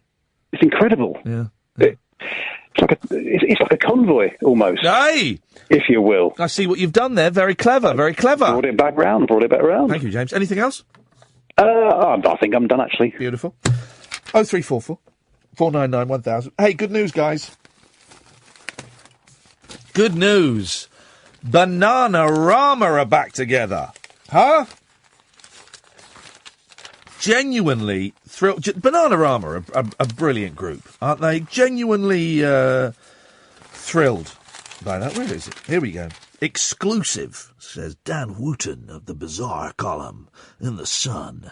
Exclusive. 80s trio to reunite after 29 years. How do Bananarama look younger now than they did the first time around? How is that even possible? I've got no idea what kind of weird voodoo that they're employing. I love Bananarama. Bananarama sold 40 million records and had an image that defined the 80s. Now, 29 years after their last gig, I can exclusively reveal the original trio are to reunite, taking to the stage again in a huge pop comeback. Karen Woodward, Sarah Dallin and Siobhan last performed at the Brit Awards in 1988 after 6 years at the top of the music game, before petty squabbles and infighting drove Siobhan to quit and form rival chart act Shakespeare's Sister. But the trio have put their differences behind them to launch a UK tour, with tickets going on sale this week, and have hopes to take the show further afield. The reunion has been kept top secret for weeks, but in an exclusive interview they told how they are thrilled to be back together, although there are plenty of nerves. What happened to those callers? We had 2 callers lined up. Where have those guys gone? Sarah said, we first had a chat about it over Christmas, and before we knew it, the whole thing snowballed. Karen and I called Siobhan, because the two of them were touring as Bananarama, I think, weren't they? The two of them were doing it, but they're not the Shakespeare's Sister lady. And things went from there. Siobhan added, by the time I managed to come over to talk about it, somehow it had become a done deal. The dates had been scheduled, and we had a photo shoot arranged. It's pretty nerve-wracking for me. It was 29 years ago that I left, so I'm rusty, to say the least. Imagine that, Paul. Bananarama. Bananarama, the best ever original girl band. Well, let's not be stupid. Okay, you could say Sister Sledge, maybe, but... No, I would say the Supremes. Yes, Yes, that's a better suggestion, yeah. Yes, that is a better suggestion. A little bit of thought is all it requires, just a little bit of thought. Yeah, but Bananarama, thinking of an 80, they were pretty... I bet probably Bananarama sold more records than Spice Girls. No, they didn't. Okay, well, just a thought. No, they didn't. I think Bananarama sold about 40 million. I've got a feeling the Spice Girls sold around 100 million, didn't they? Because they were massive in the States as well. I don't know if Bananarama were that big in the States. I don't know, well, but I think Bananarama did make it in America a little bit. Did they really? I do wonder. 03444991000. Any Bananarama fans out there? Can I finish? What made you think you couldn't? Okay, right. You were talking about the marathon. Yeah. That should be banned. Yes, it should. I think it should be banned, and I'll give you a reason why. Please do. Because we call England, this country, a multicultural, non-racist country, yeah? Some people do. Some people all don't. So why once a year, every year, do we shut down all the streets of London and have 100,000 people chase after 5 Kenyans? Oh, I see. That was a joke. Yeah, but it's a bit of a serious point as well, isn't it? No, it's not. It's a bad joke, maybe, yeah. It's a bad joke. It's a bad joke. Okay. Can I now say... Now onto the serious part of Paul's call. Okay, you don't like annoying the phone calls of modern technology that you can't understand. Right. Yeah, you were on about that tonight. Can I just say, why am I getting texts from people asking if I've blocked, and emails asking if I've blocked people on Twitter? I haven't blocked any... Why have you... I don't use Twitter. Shut up. Why have you muted me on Twitter? I've not done anything wrong. Well, how do you know you've been muted, you absolute pudding? What makes you think you've been muted? What, because I didn't reply to you? Carry on, Paul. Okay. Modern technology with these modern phone calls, when you put a loudspeaker on a mobile phone, you can't understand them, can you? Yes.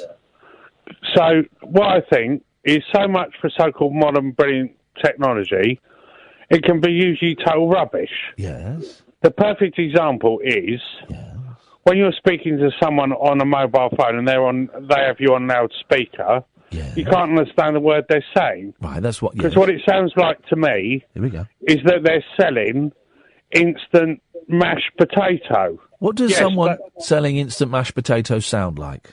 They sound like the person you're trying to speak to on a loudspeaker because they sound like the stupid alien robot that's on the advert that sells smash. Paul, have you got a mobile? Are you on a mobile phone now? Yes, but I'm not on hands-free and I don't even... Put it on speakerphone and we'll see. I can't. I don't even have a mobile phone that does that. Look, what phone is it?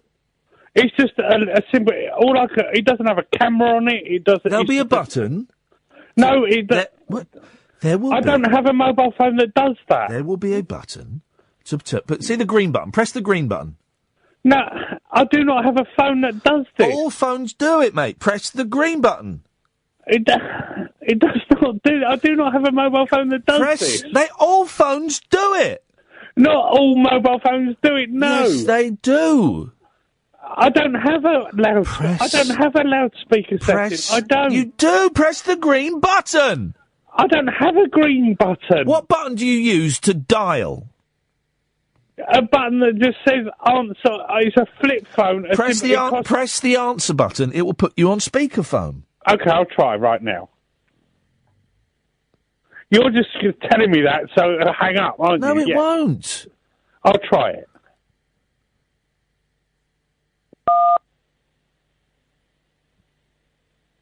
Hello? All it says is now enter number.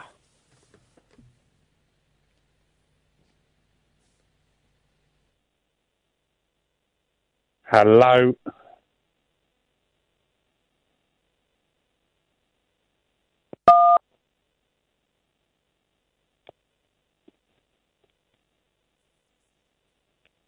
Hello?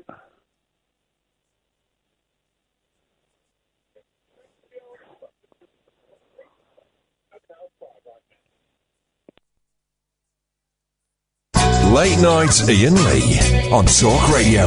We have ways of making you talk. 03444 499-1000 is the telephone number if you want to give us a call. Catherine Boyle joins me in the studio. Are you a fan of banana? Everyone's a fan of banana, rather, aren't they? Yeah. I mean, they're a little bit rubbish. They are. They're a little bit like women at a karaoke. Yeah. Or singing in unison. But that was their thing, it was cool. Yeah. It was a bit rough around the edges. No harmonies, really. Just only you can set me free, 'cause I'm guilty. They sounded like they're having a good time, but they didn't look like they're having a good time. No, they look very mardy. They looked bored, didn't they? They look younger now than they did then. Yeah, it's the 80s for you.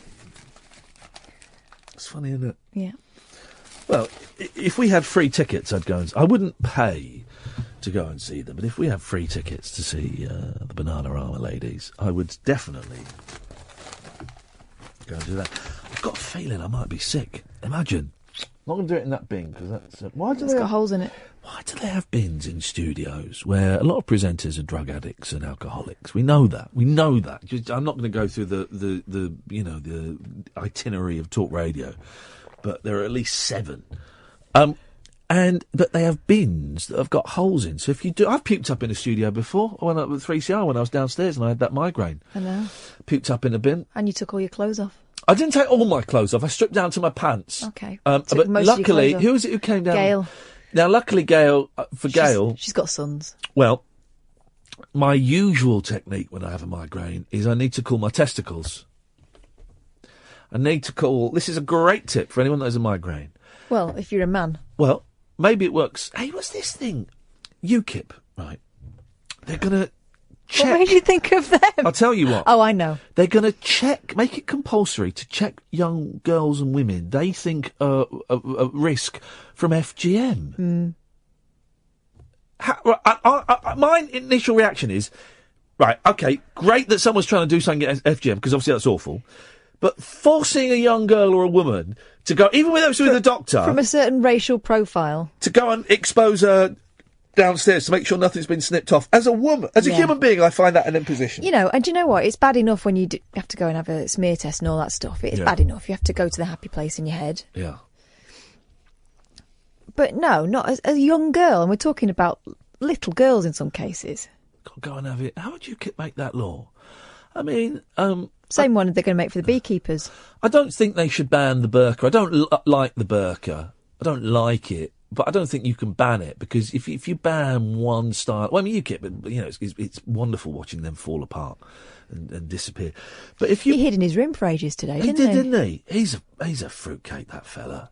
But if you ban them wearing one thing because you don't like it, then you can ban... women from wearing anything because you don't like it. I mean, I don't like... A lot of women are, kind of forced to wear it or bullied to wear it. Some wear it through choice. Some do choose to wear it. I do think it is a matriarchal thing that suppresses... Patriarchal. Women. Thank you very much indeed. I'm going to be sick in a minute, Catherine. Why don't you sit here? Oh, blimey. You take the phone call. Here's the thing, dear listener. This has never happened. The cameras aren't on, so don't worry. I think I'm going to throw up. So, Cass, you've got to come and sit here. Now, I know my listeners, right? I know my listeners. They will not, because this is always a very quiet time for phone calls. They will not leave you to struggle, because they like you. They don't like me, but they like you. So here's the thing, dear listener. Even if you've called up before, double bubble, phone up and have a chat with Katherine about anything. And don't phone up and go, well, you told me to phone up. I'll go, phone up and just have a chat with her. Imagine that you're in a very long queue in the post office, and you want to have a chat. I'll wait here until someone phones up, because I know they will. 0344 499 1000 is the telephone number. Come on, don't let me down. I could be dying. If I'm dying, I want... I was murdered by Andy Goldstein. And I want this played in court. You're sounding like you're going to vom, so go. Guys, come and help Katherine out for all that is holy. 0344 499 1000. Don't be, they're not going to phone it. They're all tossed. Okay. Here we go. Okay, here we go. Okay, so this is new. When was the last time you threw up at work? 0344 499 1000. Give me a call. Or great sickness cover-ups you've done for a mate. So I don't think I've ever actually thrown up at work. But I have, in the distant past, come into work very, very hungover and wearing the same clothes as the night before because I'd been to a fancy dress party. And so this was at a time, this is like my first job. This is years ago. So I think legally they can't do me for it anymore. Is that right? Ed, is that right? Possibly. Yeah. So this was like 2000. And I went to a works Christmas party, knowing that I was reading the news the next morning, like for the breakfast shift. That's 4 o'clock in the morning, get up. And I thought, right, that means I will not drink. I'll go and show my face, and I will go into work the next day, and I'll be the only one who's not feeling rough as. Thing is, once I got out, I got quite thirsty. So I'm there with my mates, and we're all dressed up as, well, the theme of the night was, come as what you wanted to be when you grow up. Now, I wasn't going to come in the Wonder Woman gear because, quite frankly, they didn't need any more encouragement, some of those lads. So I went as Miss World 1978. So it was like the full hair, ridiculous makeup, and, you know, with massive hair, tiara, sash, the works. Okay. And that is how I read the news the next day. Minus the tiara. I don't know what happened to that. I think that ended up getting slung somewhere. So, oh, hang on a minute. Someone's on the phone. Hang on. How do I do this? You're going to need to put them through for me. All right, here we go. Is that Enrique? It is. Hello there. Oh, you're going to be my hero. Brilliant. I can't sing. I'm not a very good singer. So Oh. The name is where it begins and ends. Right. So where did you get? I mean, obviously your parents gave you the name, but you don't That's sound. it. Spanish mum, Scottish dad. Mum used to be a nun. Dad did really well. What? You're Yeah. kidding me. Truth. Tell me the story. Mum had a vision in a small town, Abravesas, just outside Madrid, when she was 5 years old. Everyone was eating all the bell peppers that were part of the money that the town made. She said, don't eat those bell peppers. Had a vision of the Virgin Mary. Skipped forward 21 years. She was a nun in the Sacre-Cœur in Paris. Her friend left to become an artist at 21. My mum left a year later to become a languages teacher in L'École Française in London. My dad, Scotland, 14 years old, Malayan jungle army. Skipped forward 17 years. First job interview, L'École Française in London. Wow. Couldn't find it. Smoke billowing out of a door. Found it. Made like the kitchen was burning. The woman said, what are you doing here? He said, for a job interview. Helped her fix it. A year courtship with my mum. 5 kids later, mum clearly didn't believe in contraception. So there you go. My goodness. So what happened in between her being a nun and not being a nun? She just decided she'd had enough? No, they didn't. So her friend left the year before to become an artist. Yeah. She left, and they hadn't lost their faith. They just thought they were preaching to the converted there. Right. So how about live a normal life, and then tell people about the good news as well? Although her main thing was others that she met were nice people, even if they didn't believe all the things that this particular Roman Catholicism said they should. Yeah. She thought they were still nice people. Why would they go to hell? Didn't believe that part of it. So Right. just moved on. Right. And did she keep her faith all the way through her life? Yep, and to the end, as I asked her, when she was on her deathbed, she's like going to heaven and whatever else, she was like, of course, why are you wasting your time asking me that question? Oh, gosh. But yeah, a much bigger than a Christian version of heaven, just an idea that there's a bigger thing out there. Some people call it that, some people call it that. Anyway. What a woman. Go on, tell me what you were going to tell me. I was going to ask, Yeah. in this kind of setting, not on a news-type, rigged story-type scenario, but what do you think about Jeremy Corbyn? And do you listen to the news agenda that is absolutely going to get annihilated? Do you hear the stories that the betting odds are closing? And if you're anywhere near a kind of pro-Corbyn, what they would regard as echo chamber social media world, where it sounds like he's doing much better, what's your opinion of it all? I don't know. You know, there's been so much kind of upheaval in the political world here and abroad recently. I don't think anyone can call it. You know, you get all the pollsters being proved wrong all the time. I don't know. I think that obviously there are a lot of people at the moment who don't know who to vote for because their usual party doesn't seem to be doing what they want it to do, or doesn't seem to have a chance.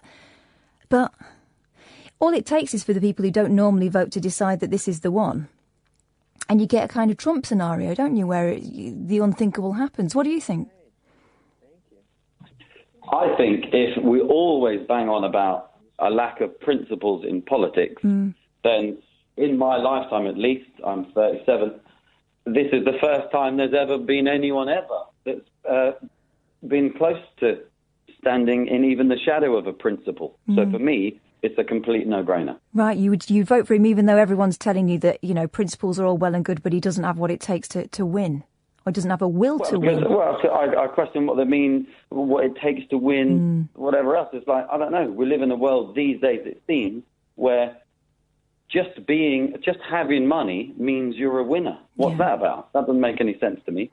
And a supposed democracy that we have, democracy's good trick is that it's a meritocracy, which it isn't.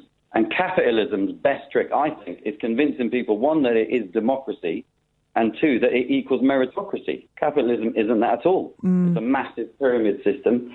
Part of that system is only a few people will get nearly all of it, and everybody else is not going to be that lucky. And the thing is, right at the moment, there are a lot of people feeling very hard done by. Yeah, because the system is inbuilt unfair. It's an interesting one. I don't know what's going to happen, Enrique. I really don't. And I kind of wish I had your certainty in politics, and I kind of wish I had your mother's certainty in faith. Well, it's the most exciting time because the first time ever, politically, we have a choice. And what I like about it, I've got a couple of friends that don't think, more than a couple, that Labour ever, or particularly this version of it, is a good choice. And what I like about it, there's a genuine choice. Yeah. And actually, if everyone just, instead of moaning, just did what they believe. So if you believe that what Theresa May is doing is actually good, please take a bit of time and read about it yourself. But if you do believe that, go and do it and feel good about it. And if you don't and you believe in something else, go and do that. And if you don't believe in any of it, go and spoil your paper at least. So at least we see those numbers. Interesting one. It's a nice choice. It's exciting. Yeah.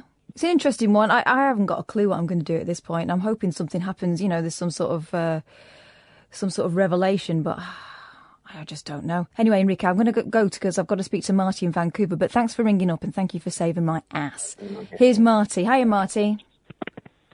Hi, Cass. How you doing? I'm all right, thank you. Thanks for ringing in. What did you want to say? Nothing. I was just trying to fill some time for you. You're a good one. Whilst Iain was away. So are you at work at the moment? I am at work, yeah. Well, I'm not really actually doing much work today.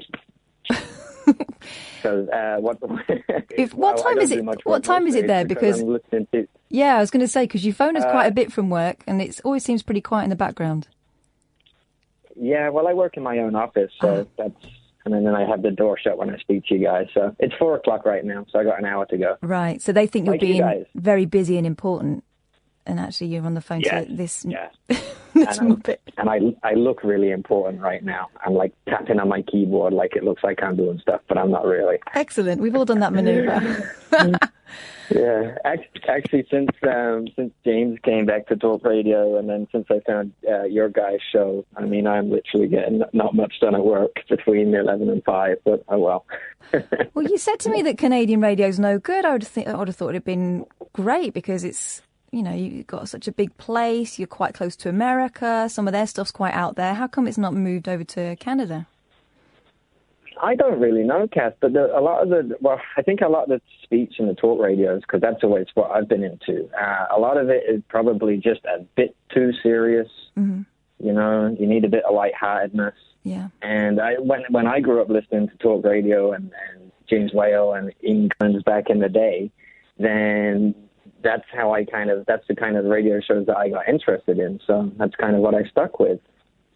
There we go. Listen, I'm going to have to go, Marty, but thank you for ringing in and attempting to rescue a damsel in somewhat distress. Well, not distress, a bit of discomfort maybe, but not as much discomfort as Ian's probably in right now. Listen, thank you very much indeed for ringing. Yeah, well, hopefully it gets better. All right, have a great last hour. Thanks very much. 0344 499 1000 is the phone number to ring. This is Iain Lee's Late Nights with Iain Lee. I'm not Iain Lee, but hopefully he'll be back and service will resume as almost normal as it gets on this programme. Thanks very much for your patience. Across the UK, online and on DAB. Talk Radio. We'll get you talking. Talk Radio.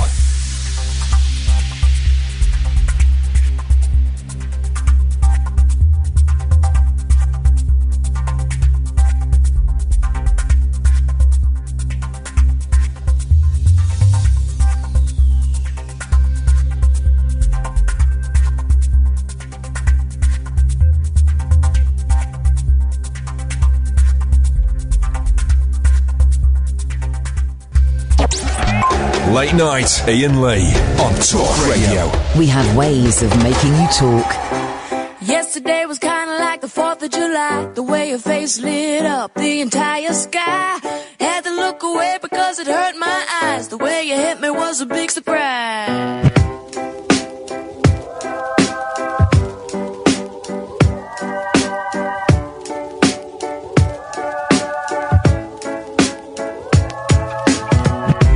Yesterday I really didn't know what to say. I wasn't making any sense, but I felt okay. Asked you if it was my birthday. This kind of thing don't happen every day.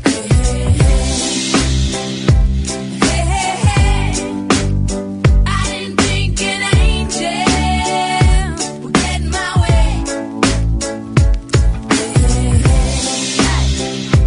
Hey, hey, hey.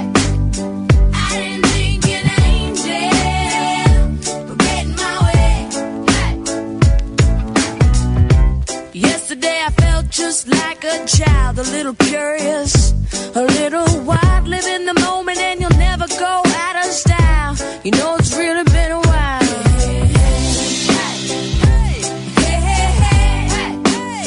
I didn't think an angel would get in my way. Let me tell you, yeah. Excuse me, won't you step aside? I don't got a room for you in my life. I don't got the patience to love again. I don't got the guts to keep you as a friend. Be an angel to fly away. I hope you reach some heavenly place. You come back when you want good. And bring me some raindrops from the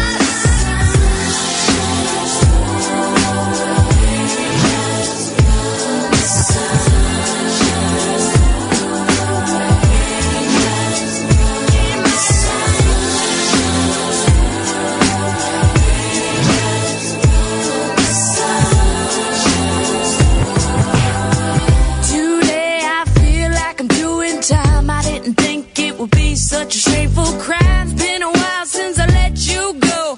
Time don't let regrets go. Hey, hey, hey, hey, hey. I didn't think an angel would get in my way. No, no, no. Hey, hey, hey, hey.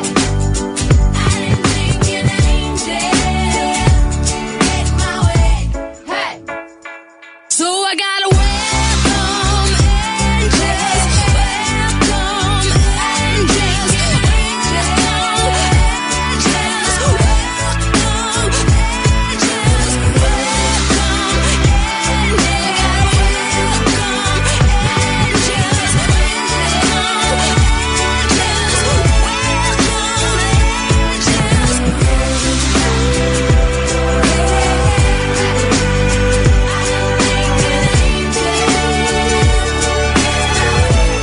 angels, baby.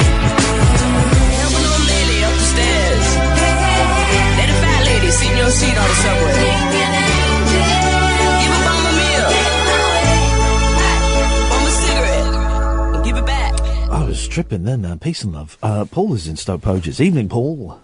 Hi, you're back. Are you being sick because you got a migraine, did you say? No. Oh, I thought it was a migraine you were suffering from. That's why you were being sick. What have you called in for the second time, Paul? Because I was going to try and save Katherine because you had to be away. Oh, in that case, I'll sit back and you can save Katherine. He's being gentlemanly. Oh, it's because Katherine is. I think Katherine should have her own show. You know, she does. Yeah, yours. Shut up, man. She has her own show. I have got a show. It's on a Sunday. It's only my Lord David's on. Well, I record it. It's on a Sunday. It's called Catherine's Racist Rants. No, and it's each not. week she picks a different minority. And I noticed last week, Katherine, you ran out of races and you went for lesbians. You did a whole 2 hours railing against lesbians. Lesbian hamsters, if we're going to be precise. That's true. Because I don't want to, shoot my bolt too soon. Well, okay. Which channel is your show on, Katherine? This one. on a Saturday? Yeah. It's on Talk Radio. It's on Talk Radio. I think it's on at 3:00. It's on. Is it pre-recorded or? Yeah, it's on. Yeah, it's pre-recorded. It's a best of the week. So all the bits you might have missed. I bet I started it then. Well, exactly. It's a start, isn't it? I'm like the Saturday girl. They're giving me my own little paper round. But here's the thing. When I did run out, and we will end the show a bit early, and we'll play an interview, because well, I don't know what's going on. But it wasn't,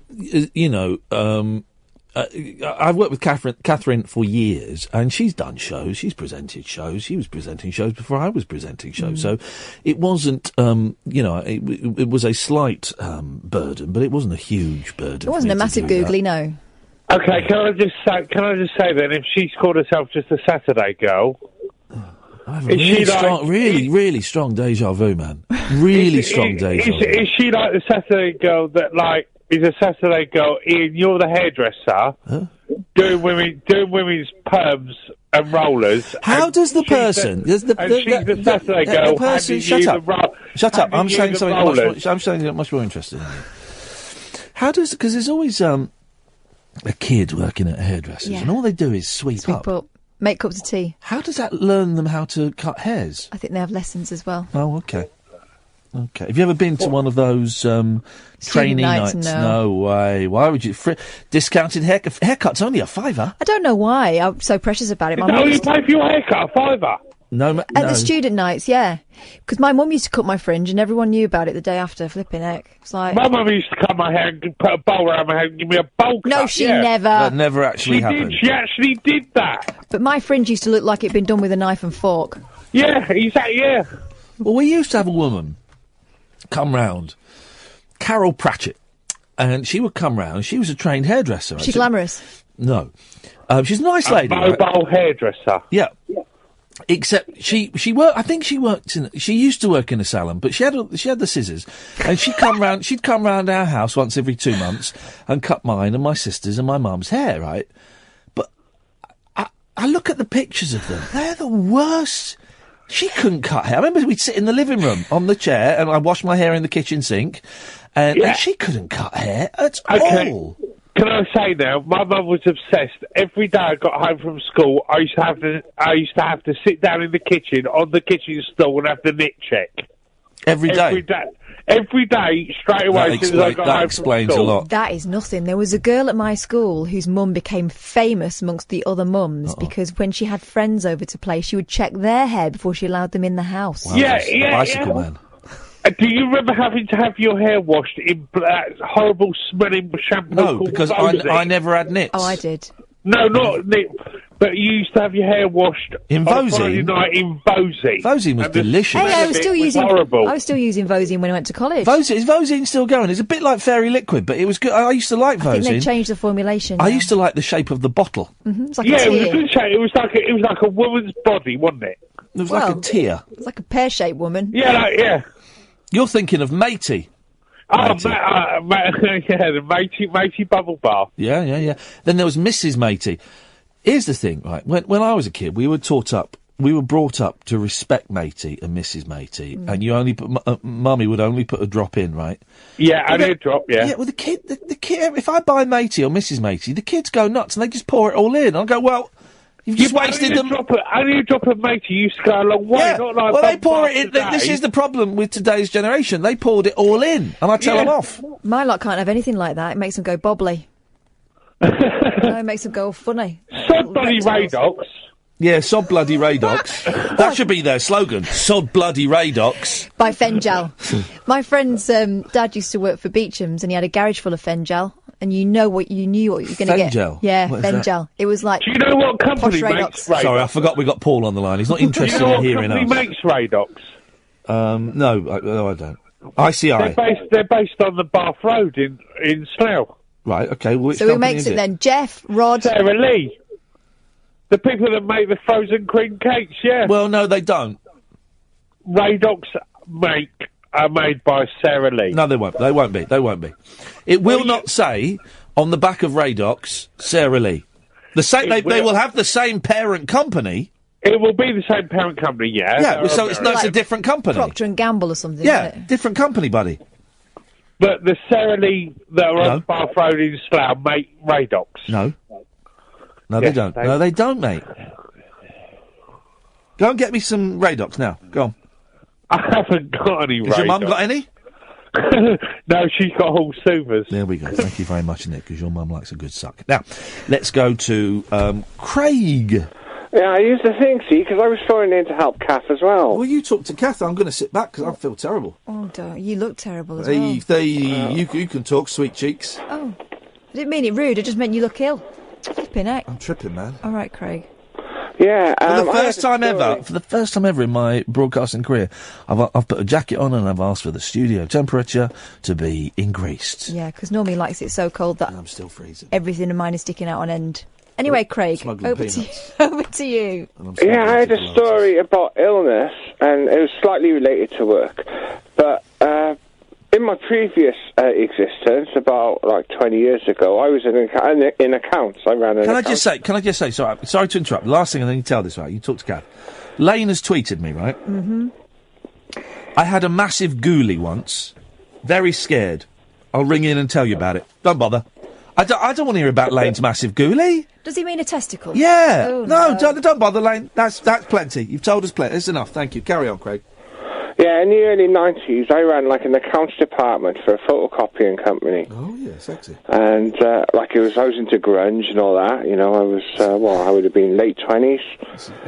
And, I busted both my toes, dancing to Nirvana. Yeah. Which toes? The outside, the little toes on both feet at the same Nirvana, the English one from the 60s or the grungy one from the... The grungy one. And what song was it? Oh, it was the Nevermind album. Oh. But I like the Bleach album the most. Oh, there we go. So he's real The purist. So I had these broken toes. Yeah, but it don't matter if it's your little toe, because you can't little fix toe them. breaks 7 times a year. Yeah, it was the metatarsal. It was up the foot. It wasn't Well, that's at not the a toe. end. They're ready. We just poke. This story is paper thin. It's made of blue Rizzlers. Just poking through it. Carry on. So, because I ran the accounts, the firm needed me, so I phoned in. You photocopied the accounts. No, I did the credit control and the payroll and all that. So I couldn't say I was dancing to Nirvana. I had a reputation to be uphold. So I said I changed a light bulb and fell off a chair.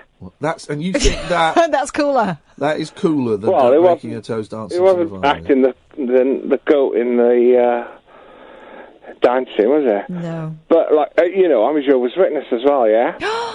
You're not allowed to have a blood transfusion for broken toes. Or lie. Oh, lie. That was the thing, right? But it got out in my congregation that I'd done it from falling off the chair. So I had to carry in the guilt that I had with that. There's nothing you can do, mate. You are now going to go to hell. Oh, no, because we don't believe in the hell one. Hey, this is a great email from Mrs. Charlie Jai. I want to bring my radio show to an established platform who believe in their presenters. Are you that station? Ed, can you phone that number up and let's find out? Wowzers, we're getting people who want to bring their shows to us. That's exciting. It's very exciting. So you don't believe in hell? It just means you won't get fetched up, is that right? Fetched up? No, I don't believe in being fetched up, either, do you? Remember, brought off? We're the ones that believe in resurrection to earth. Okay. Oh, right, okay. So I had to carry... and I felt really bad guilty about that for years. Yeah. So I'm glad I've got it off my chest. Well, you need... It's not Well, us. I'm not a priest, mate. No, it's not us. I do not forgive you. Well, that's all right, because I already asked for forgiveness. So. Okay, well, then that's... Is that sorted? That is that sorted. Charlie, I want to bring my radio show to an established platform who believe in their presenters. Are you that station? Sincerely, Ms. Charlie Jai. Yeah, we are. We believe in our presenters, don't we? I see some of them. I've never seen anybody else who works here. We've got 3 minutes. You say hello to Charlie Jai. Hello, Charlie Jai. Hello, how are you? I'm good, thank you. We just got your email. And we're intrigued. Talk to us. I literally just sent that email thinking nobody would pick it up until the morning. This is insane. You've got literally 3 minutes until we have to go to a break. So sell it to us, girl. I run a community radio show. I've been doing so for 5 years. It's completely free and it's a platform of opportunity for people to raise awareness of their charities or their positively driven causes. And I'm at the process of going through a transition at Shoreditch Radio, so I'm looking for a new platform. Catherine, in a nutshell. I only understood 7 of those words. So what you're saying is that you've got a show on a community radio station and you're looking for a new job? Essentially, yeah. Wonderful. What kind of thing would you be doing here, do you think? Because obviously that's great on a community basis, but, you know, we're looking sort of nationally. Okay, so my show is an open door for everybody that doesn't have that open door otherwise. You know, it's just elitist everywhere in terms of the industries. You have to be part of a certain group. You have to have a certain status already. And what I'm trying to do is create something for everybody that doesn't have that, that needs an opportunity to have Hello, that. my name's Iain Lee. That's Katherine you're speaking Hello. to. What's your favourite show on Talk Radio? Don't have a favourite show on Talk Radio. I don't have a favourite show on any station. Charlie. What do you listen to the most on Talk Radio? I don't know. I don't have anything that I listen to the most on any station. Name one presenter on Talk Radio. This is what you're doing. If our boss rings up, have some answers. There's the tip. That's the thing. Thank you. And listen, and it is a genuine tip. I'm only slightly trying to catch you out to prove a point. Well done. You know, hey, listen, we have no power. We're the idiots that do the late night show. That no one's listening. Oh, you're not the idiots. You give me great tips. Well, but emailing blindly isn't going to help anybody. First of all, you've sent it to the studio email address, so it probably won't be seen by a boss. Every other email address bounced back. And secondly, listen to the station, or at least read about it before. Read about it, get some names of presenters, and listen to it before you email for any station. Because I know for a fact that my boss and any other boss, they would ask those same questions, and once they realised that you'd never heard it, they wouldn't invite you in. Okay, so I wanted to do that, but I didn't want to come across ingenuine either. I didn't want to reel off what I've read on the website or just listen to it for a couple of weeks. Okay. And then you can say you won't be being disingenuous. You will be. Yeah. Listen to it for a couple of weeks, and then give us a call in a couple of weeks, and we'll have another chat. Because I like brilliant. you, Charlie. I like your style. Thank you. I do. Thank you. He's got chutzpah. All right, Charlie. Listen, we've got to go. Nice one. Thank you very much indeed. Yeah, that's a little tippet there. Thank you, Charlie. She's nice. We can work with Charlie. We can do stuff. We can get a match fit. Right, let's have a quick break. Late night Iain Lee. Unfiltered night talk with the original king of unconventional conversation on Talk Radio. We have ways of making you talk. Well, guys, I managed to go the evening without throwing up. I consider that a victory. It's the weirdest thing. I got the shivers, man. The heating's up and I'm freezing. Katherine, what are we going to... We're going to listen to a classic interview. It's Rick Wakeman. Keyboard player from Yes. Played the piano on Morning Has Broken by Cat Stevens. Perhaps the most inventive use of pencils in music. When was that? When he was young. Oh, yeah. Everyone did that. But the Beatles used to do that. You'll hear it's a brilliant story, but the Beatles used to do that. They'd all be stood with pencils and like rollers and things, and as the tape was being looped around the room. Imagine the Beatles and George Martin doing that. And that actual grown up, the Beatles. Hey, 15 seconds, Shel Talmey's coming on. Yes, he is. Who produced My Generation, all the Kinks' early songs. He's coming on maybe Friday, fingers crossed, touch wood. I'm beyond thrilled at that. But sit back, dear listener. Thank you, Katherine, for stepping in. Thank you, Ed, as always, for your magical work. Sit back and enjoy me speaking to Lord Richard of Wakeman. Oh, it's such a pleasure to hear your voice. I chatted to you years and years ago in another life, and it's time for round two. Listen, I tell you the reason why you're on my mind, Rick. I've got 2 young lads who are 7 and 5. Right. And they love music. They love the Beatles and the Monkees and the Zombies. And we're in my car, and my eldest said, "Daddy, what's the longest song that you know?" And I went, I've got a song on my iPod that's just under 19 minutes long by a group called Yes, Close to the Edge. Yep. And we put it on, and they loved it. Really? You sound surprised. Close to the Edge is a masterpiece. It really is one of those songs.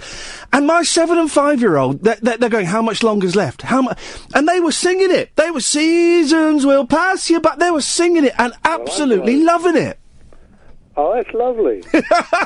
It's so good. I'm going to jump all over the place if you don't mind, but what are your memories of Close to the Edge? Because that's how I got into you. I've got a lot of memories with Close to the Edge. We went in to do the second album. We started talking about it after we did the Fragile album. Yeah. And we decided that we wanted to do one long story as a piece, which obviously meant John writing some lyrics that nobody could understand, but would work. And we wanted it to be in a lot of musical sections. Yeah. And there was a few things that we'd sort of thought about and talked about.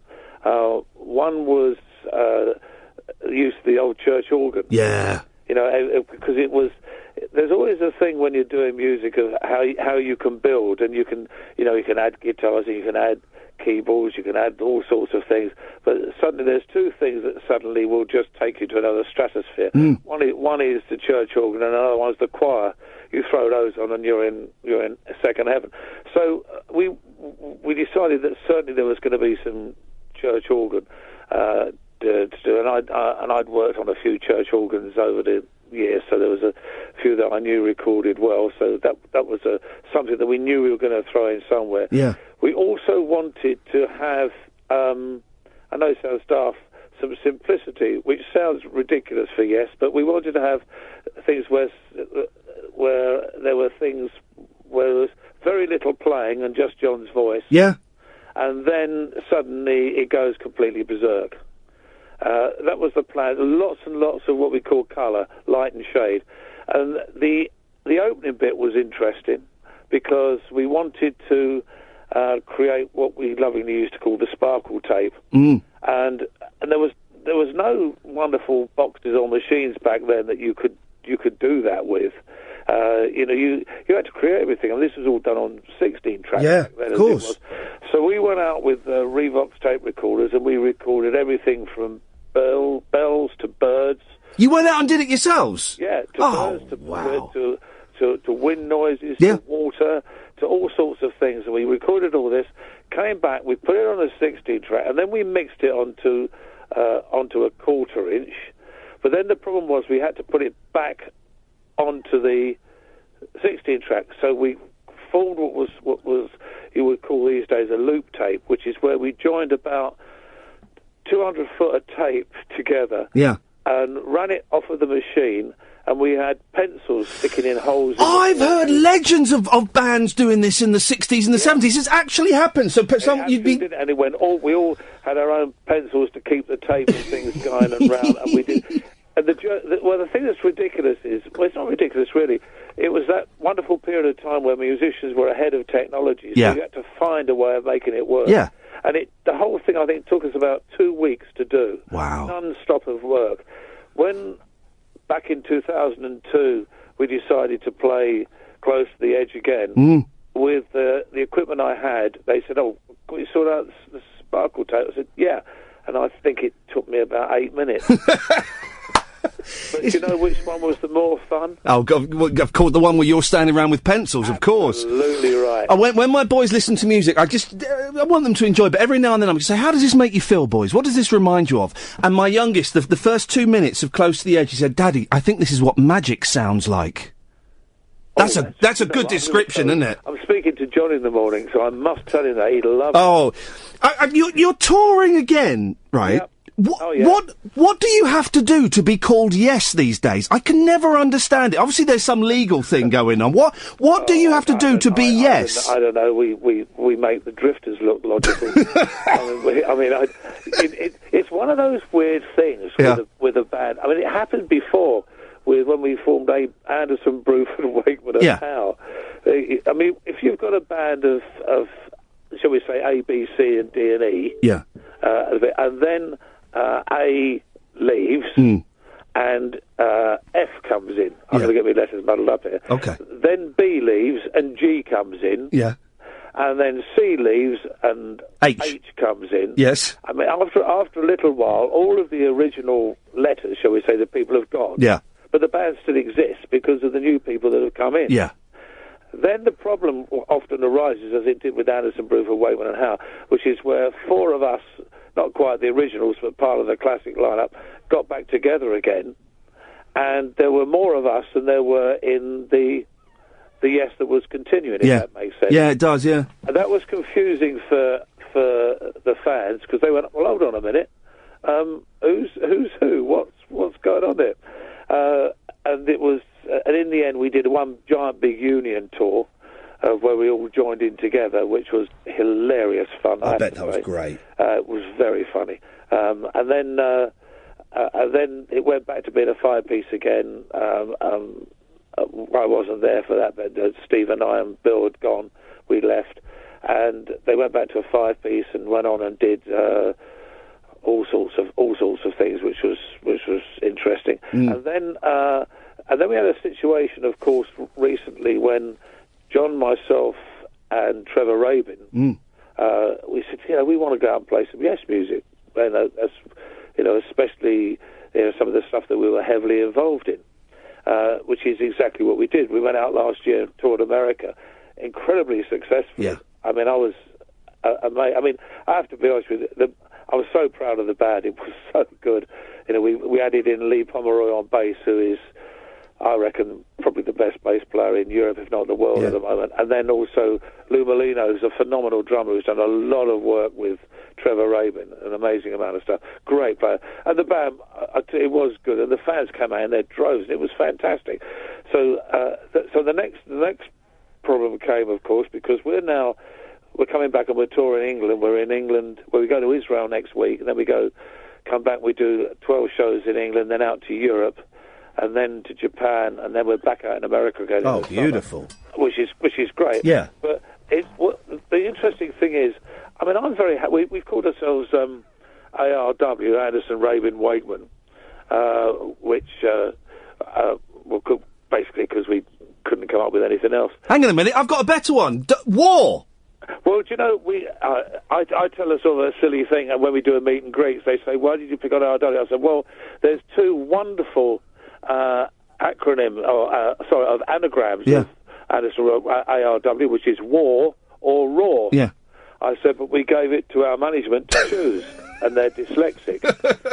And so that's how they go. But the interesting thing is that, I mean, it's ARW playing an evening of Yes music, and it didn't seem to worry the fans, because they just came out in their droves. Yeah. A lot of them were just saying, well, as far as we're concerned, you're Yes anyway. But to me, Yes is the music. Yeah, yeah. Not particularly who's playing it. The only thing I will say is, for me, I've always believed that you can't actually have Yes music without John singing. Yeah. And it's the same. I mean, I've often said that there's certain bands that if the singer changed, there wouldn't be the band. I mean, can you imagine Led Zeppelin without Robert Plant? Yeah, you're right. And I mean, John's voice is so distinct and is so, tied in with the history of the band that, that is the voice of Yes. Absolutely. And, as I say, these things like you can't imagine Zeppelin without Robert Plant. You can't imagine The Who without Roger Daltrey. You can't imagine the Stones without Mick Jagger. There's certain, mate, you just say, take the singer away and you're in trouble, I mean, unless the singer passes away, as sadly in the situation with Freddie Mercury and Queen, you can't take these people away. For a while, I'm teaching might go back to my boys. I'm teaching my kids that all music is music, right? And it doesn't matter if it's prog, if it's rock, if it's soul, if it's dance, if it's disco. If you like it, you like it. If you don't like it, you don't like it. I'm trying to get rid of that snobbery. And for a long time, there was a lot of snobbery around that P word, the prog word. Oh, I know. It was the musical equivalent of porn. Yeah. I say that people went into a record shop. Do you remember the days we had record shops? Oh, I do. In there and they said, I'd like some heavy metal, please. I've just bought this heavy metal band. I've got some great country rock here, and I've got a bit of classical and some nice folk music I've got. And then they'd look around and go, have you got any prog? And the guy will put his hand under the counter and it'll come up in a brown paper bag and sort of hand it over. And that's what it was. But, do you know, the interesting thing is, you see, we're now into generations that don't actually remember the start of, shall we say, rock and roll. So they can't put a date on anything. Yeah. And so they either like it or they don't like it. I mean, there's a story that I tell occasionally where I was taught a massive lesson about music, and it was year 2001 it was, and I I go to South America to play a lot, and I was down in South America, and I walked out my hotel, and this young lad spoke really good English, came up to me, and he had a vinyl copy of my Six Vials of the Henry VIII. And he said, will you sign this, please, Mr. Wakeman? I said, yeah, of course I will. And I said, how old are you? He said, 16. Beautiful. And I said, what do you like about this old music? And he got really quite angry. He said, what do you mean old music? I said, well, this is old. I did this in 1972. He said, it may be old to you, but it's new to me. He said, never forget that when somebody hears something for the first time, it's new. I heard this for the first time last week and loved it. It's new. Wow. Don't ever forget, whenever you play in a concert, there are people in the audience. For them, it is new. And off he went, and I just took about being hit with a sledge. Yeah. And I went back in the hotel, and my drummer, Tony, was at the bar, and he said, you're all right. He said, you look like you just had the biggest shock of your life. I said, I've just been taught an amazing lesson by a 16-year-old kid. And I've never forgotten that. But it's true, isn't it? You know, I go to concerts now, and the boys are only 7 and 5, but I take them to see Brian Wilson and the Monkees, and we're going to see a version of the Beach Boys, and all this stuff. And you're right, these songs, I mean, your song's 40 years old, 45 years old. So many bands celebrating their 50th anniversary, sort of around about now. 50th anniversary next year. Is it? Yeah. Flip I mean, it's yeah, I suppose so. Yeah, of course. And yeah. That's, I mean, we talk about close to the edge. It sounds so fresh. It doesn't sound dated. Well, you listen to a lot. The interesting thing is, one of the great thing about a lot of bands and musicians and that and things today, when you listen to it, they have, because we all do. We don't do it deliberately, but we all take from different areas and eras that we know and love. Yeah. You can play a lot of music that's around today, and you'd be hard pushed. If you didn't know who the artist was, whether it was 70s, 80s, 90s, 2000s, you know, you'd be really hard pushed to know, because there's such a wide expanse of music going on at the moment, which is fantastic. And nobody sticks a date stamp on it anymore. You know, you summed it up right at the beginning. You said you either like it or you don't like it. Yeah, and I think we've lost with the end of things like Top of the Pops and vinyl and CD sales sort of becoming a different thing. The way we absorb music is different.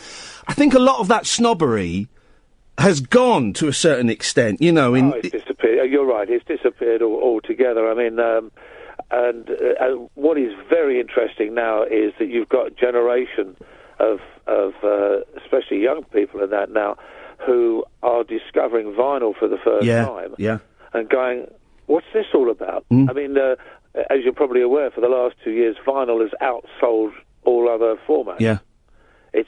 I mean, there's I'll give you an example of how difficult it is. We wanted vinyl versions of my Piano Portraits album, so that went in line to be pressed up back, I think it was last May, and we got it last week. Oh, it's all booked up. I've got a tiny little record label, and all the vinyl presses are booked up for months. You can't get anywhere near. And there's one guy in Czechoslovakia, the old Czechoslovakia, Czech Republic, who I just take my hat off to. Donkeys years ago, when EMI closed down, he bought all the vinyl pressing stuff. Oh, very smart. And everybody laughed at him. Yeah. He's now the richest man in Eastern Europe. You mentioned the new album, or the album that came out earlier this year, Piano Portraits. You're still making albums, Rick, and I was wondering why. Because record music doesn't sell as much as it used to. Is it you've just got this overwhelming urge just to keep making things? Well, yeah, well, it's your record, it's your diary, isn't it? Really. Yeah. It's your musical diary, you know, when you depart this mortal coil, it's what you leave behind. And you still get that thrill. We had Dave Mason on the other week, and he kind of said, I don't make records anymore because it won't sell, and I put all this work into it, and we'll sell 1,000 copies. What's the point? But you still enjoy having that thing, and people being able to go and get it. Yeah, well, I mean, I'm lucky that there's so few places you can buy, but you can still buy. You know, I mean, Piano Portraits, I mean, I don't know, it's already around about 50,000 or something in the UK. Wow. You can still sell. Yeah. But, you know, it's nothing like it used to be when it used to be in the to get in the top 10. you needed to sell a minimum of 250,000 or plus. Do you remember when records sold 1 million copies? 1 million copy single.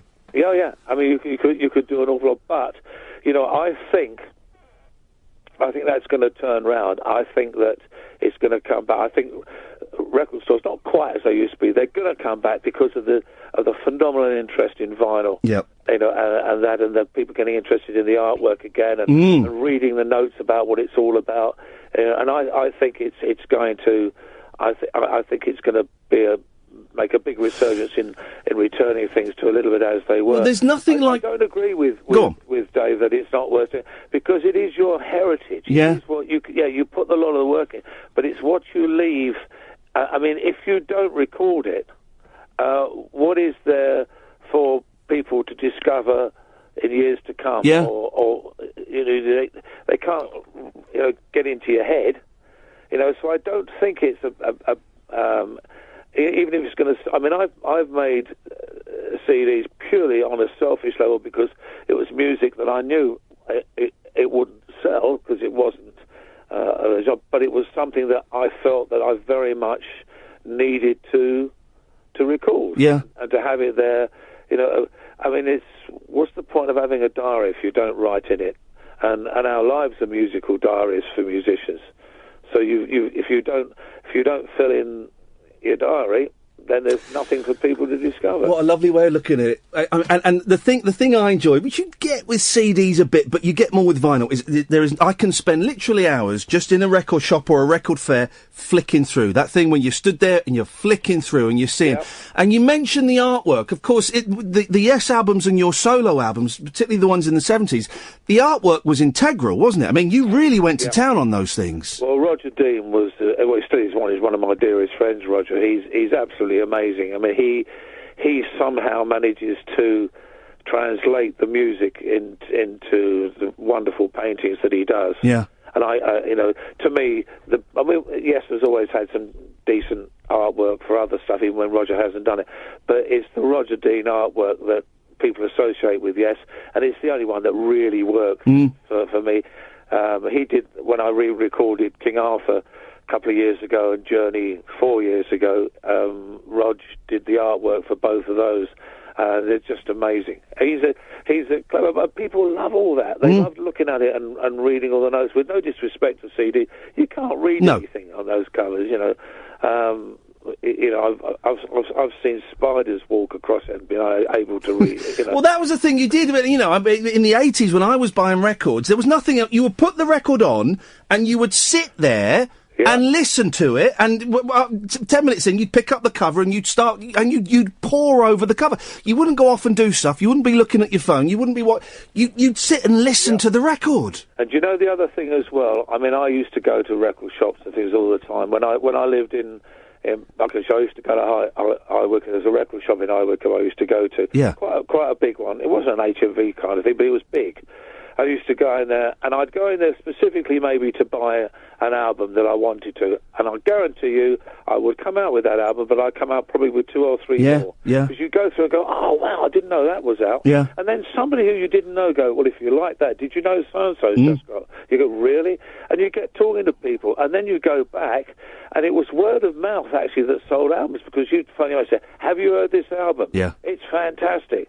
And also the other thing as well is at that time, back in the late 60s and 70s, DJs, presenters on the radio, had a certain freedom of what they could go in and play. Yeah. I mean, people like Nicky Horn used to go in with a stack full of records under his arm for your mothers wouldn't like it. Yeah. There was nobody saying to him, right, you've got to play something from the A-list here, something from the B-list. Don't. I got invited on Radio 4 recently to argue with someone like about this. I was arguing that we need more personality on radio, and if you're employing people on a music station, then you should trust them to know what and there was this guy going, well, no, everything is chosen scientifically because we want this A song and then we want a song from the C. No, go in with a stack of records or CDs and go, right, I feel like playing this, or I heard this last night and it's brilliant. And that personality. Well, I can remember I'll give you a classic example. Go on. In 1968, I was 19 years old. Yeah. I can't tell you the exact month. If it was early '68, then I would have been 18 years old. And I bought the Shades of Deep Purple album. Yeah. And I went back where I was living at home at the time with my mum and dad, because I was about to go to college. And I can remember playing that album and calling half a dozen mates. And if you gave me 10 minutes, I could probably name them, actually. And then I said, "You've got to come round and listen to this album." Yeah. And they came out, and we all sat round and listened to the album from start to finish. Wow. And that's what, and we used to do things like that all the time. Come on, listen to this. I can remember. I'm trying to think who it was now, but a mate of mine said, "Come on, I've just got Call to the Crimson King." Oh, beautiful! Great, thank you very much. Shot round and listen, and that's what happened. Yeah, it was an amazingly social thing. Albums were. You went to a party, and you took albums. Mm. And I brought, what you bought? Great, we'll stick it on. It was a huge social thing, you know. You've very successfully, and I guess it's pretty unique. You've made that transition, Rick, from, and I'm not going to say national treasure, because that kind of implies that you're going to die soon, and you're not.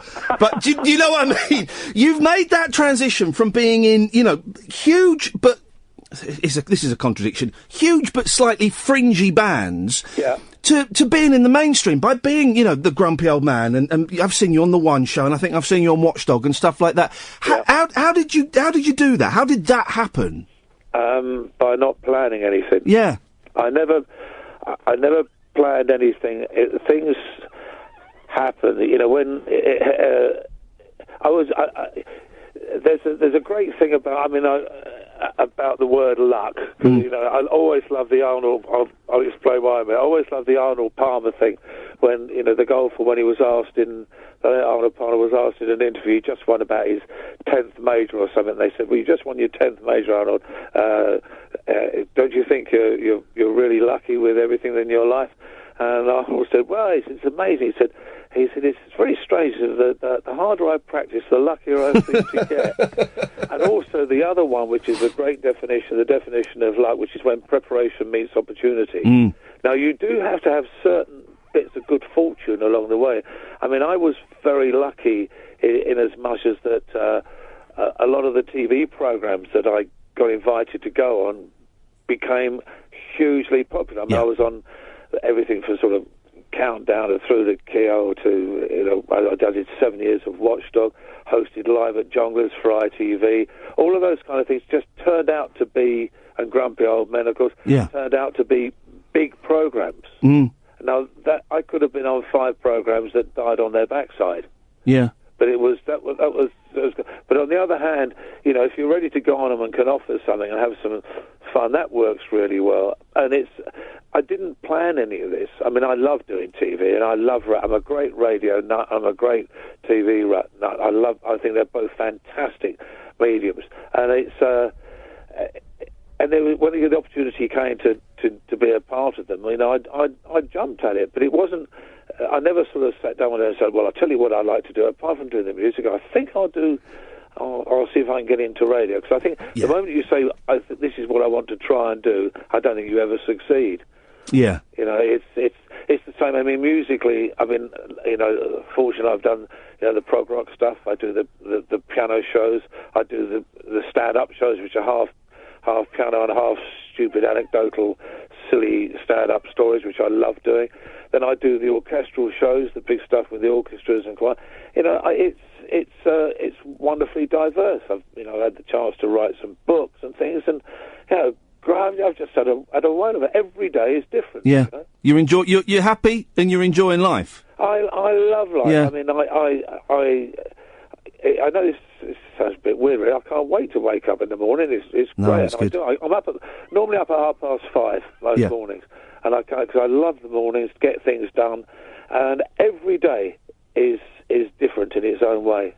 Listen, you've got the album out, Piano Portraits. You've got the ARW tour, and we'll tweet all the links and stuff like that. That's all through March. I've got some Piano Portraits dates as well. What's your website, Rick? And we can send people that way.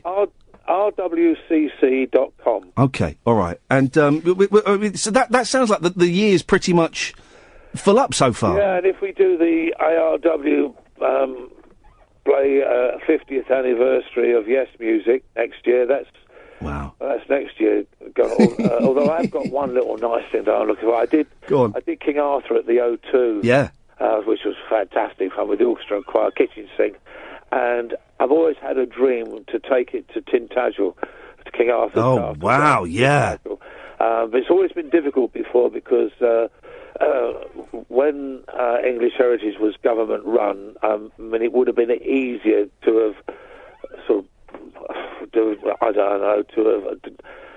gone to the moon and played it than it was done that. But English Heritage is a private company now, and I talked to them about it. They came to the O2, loved it.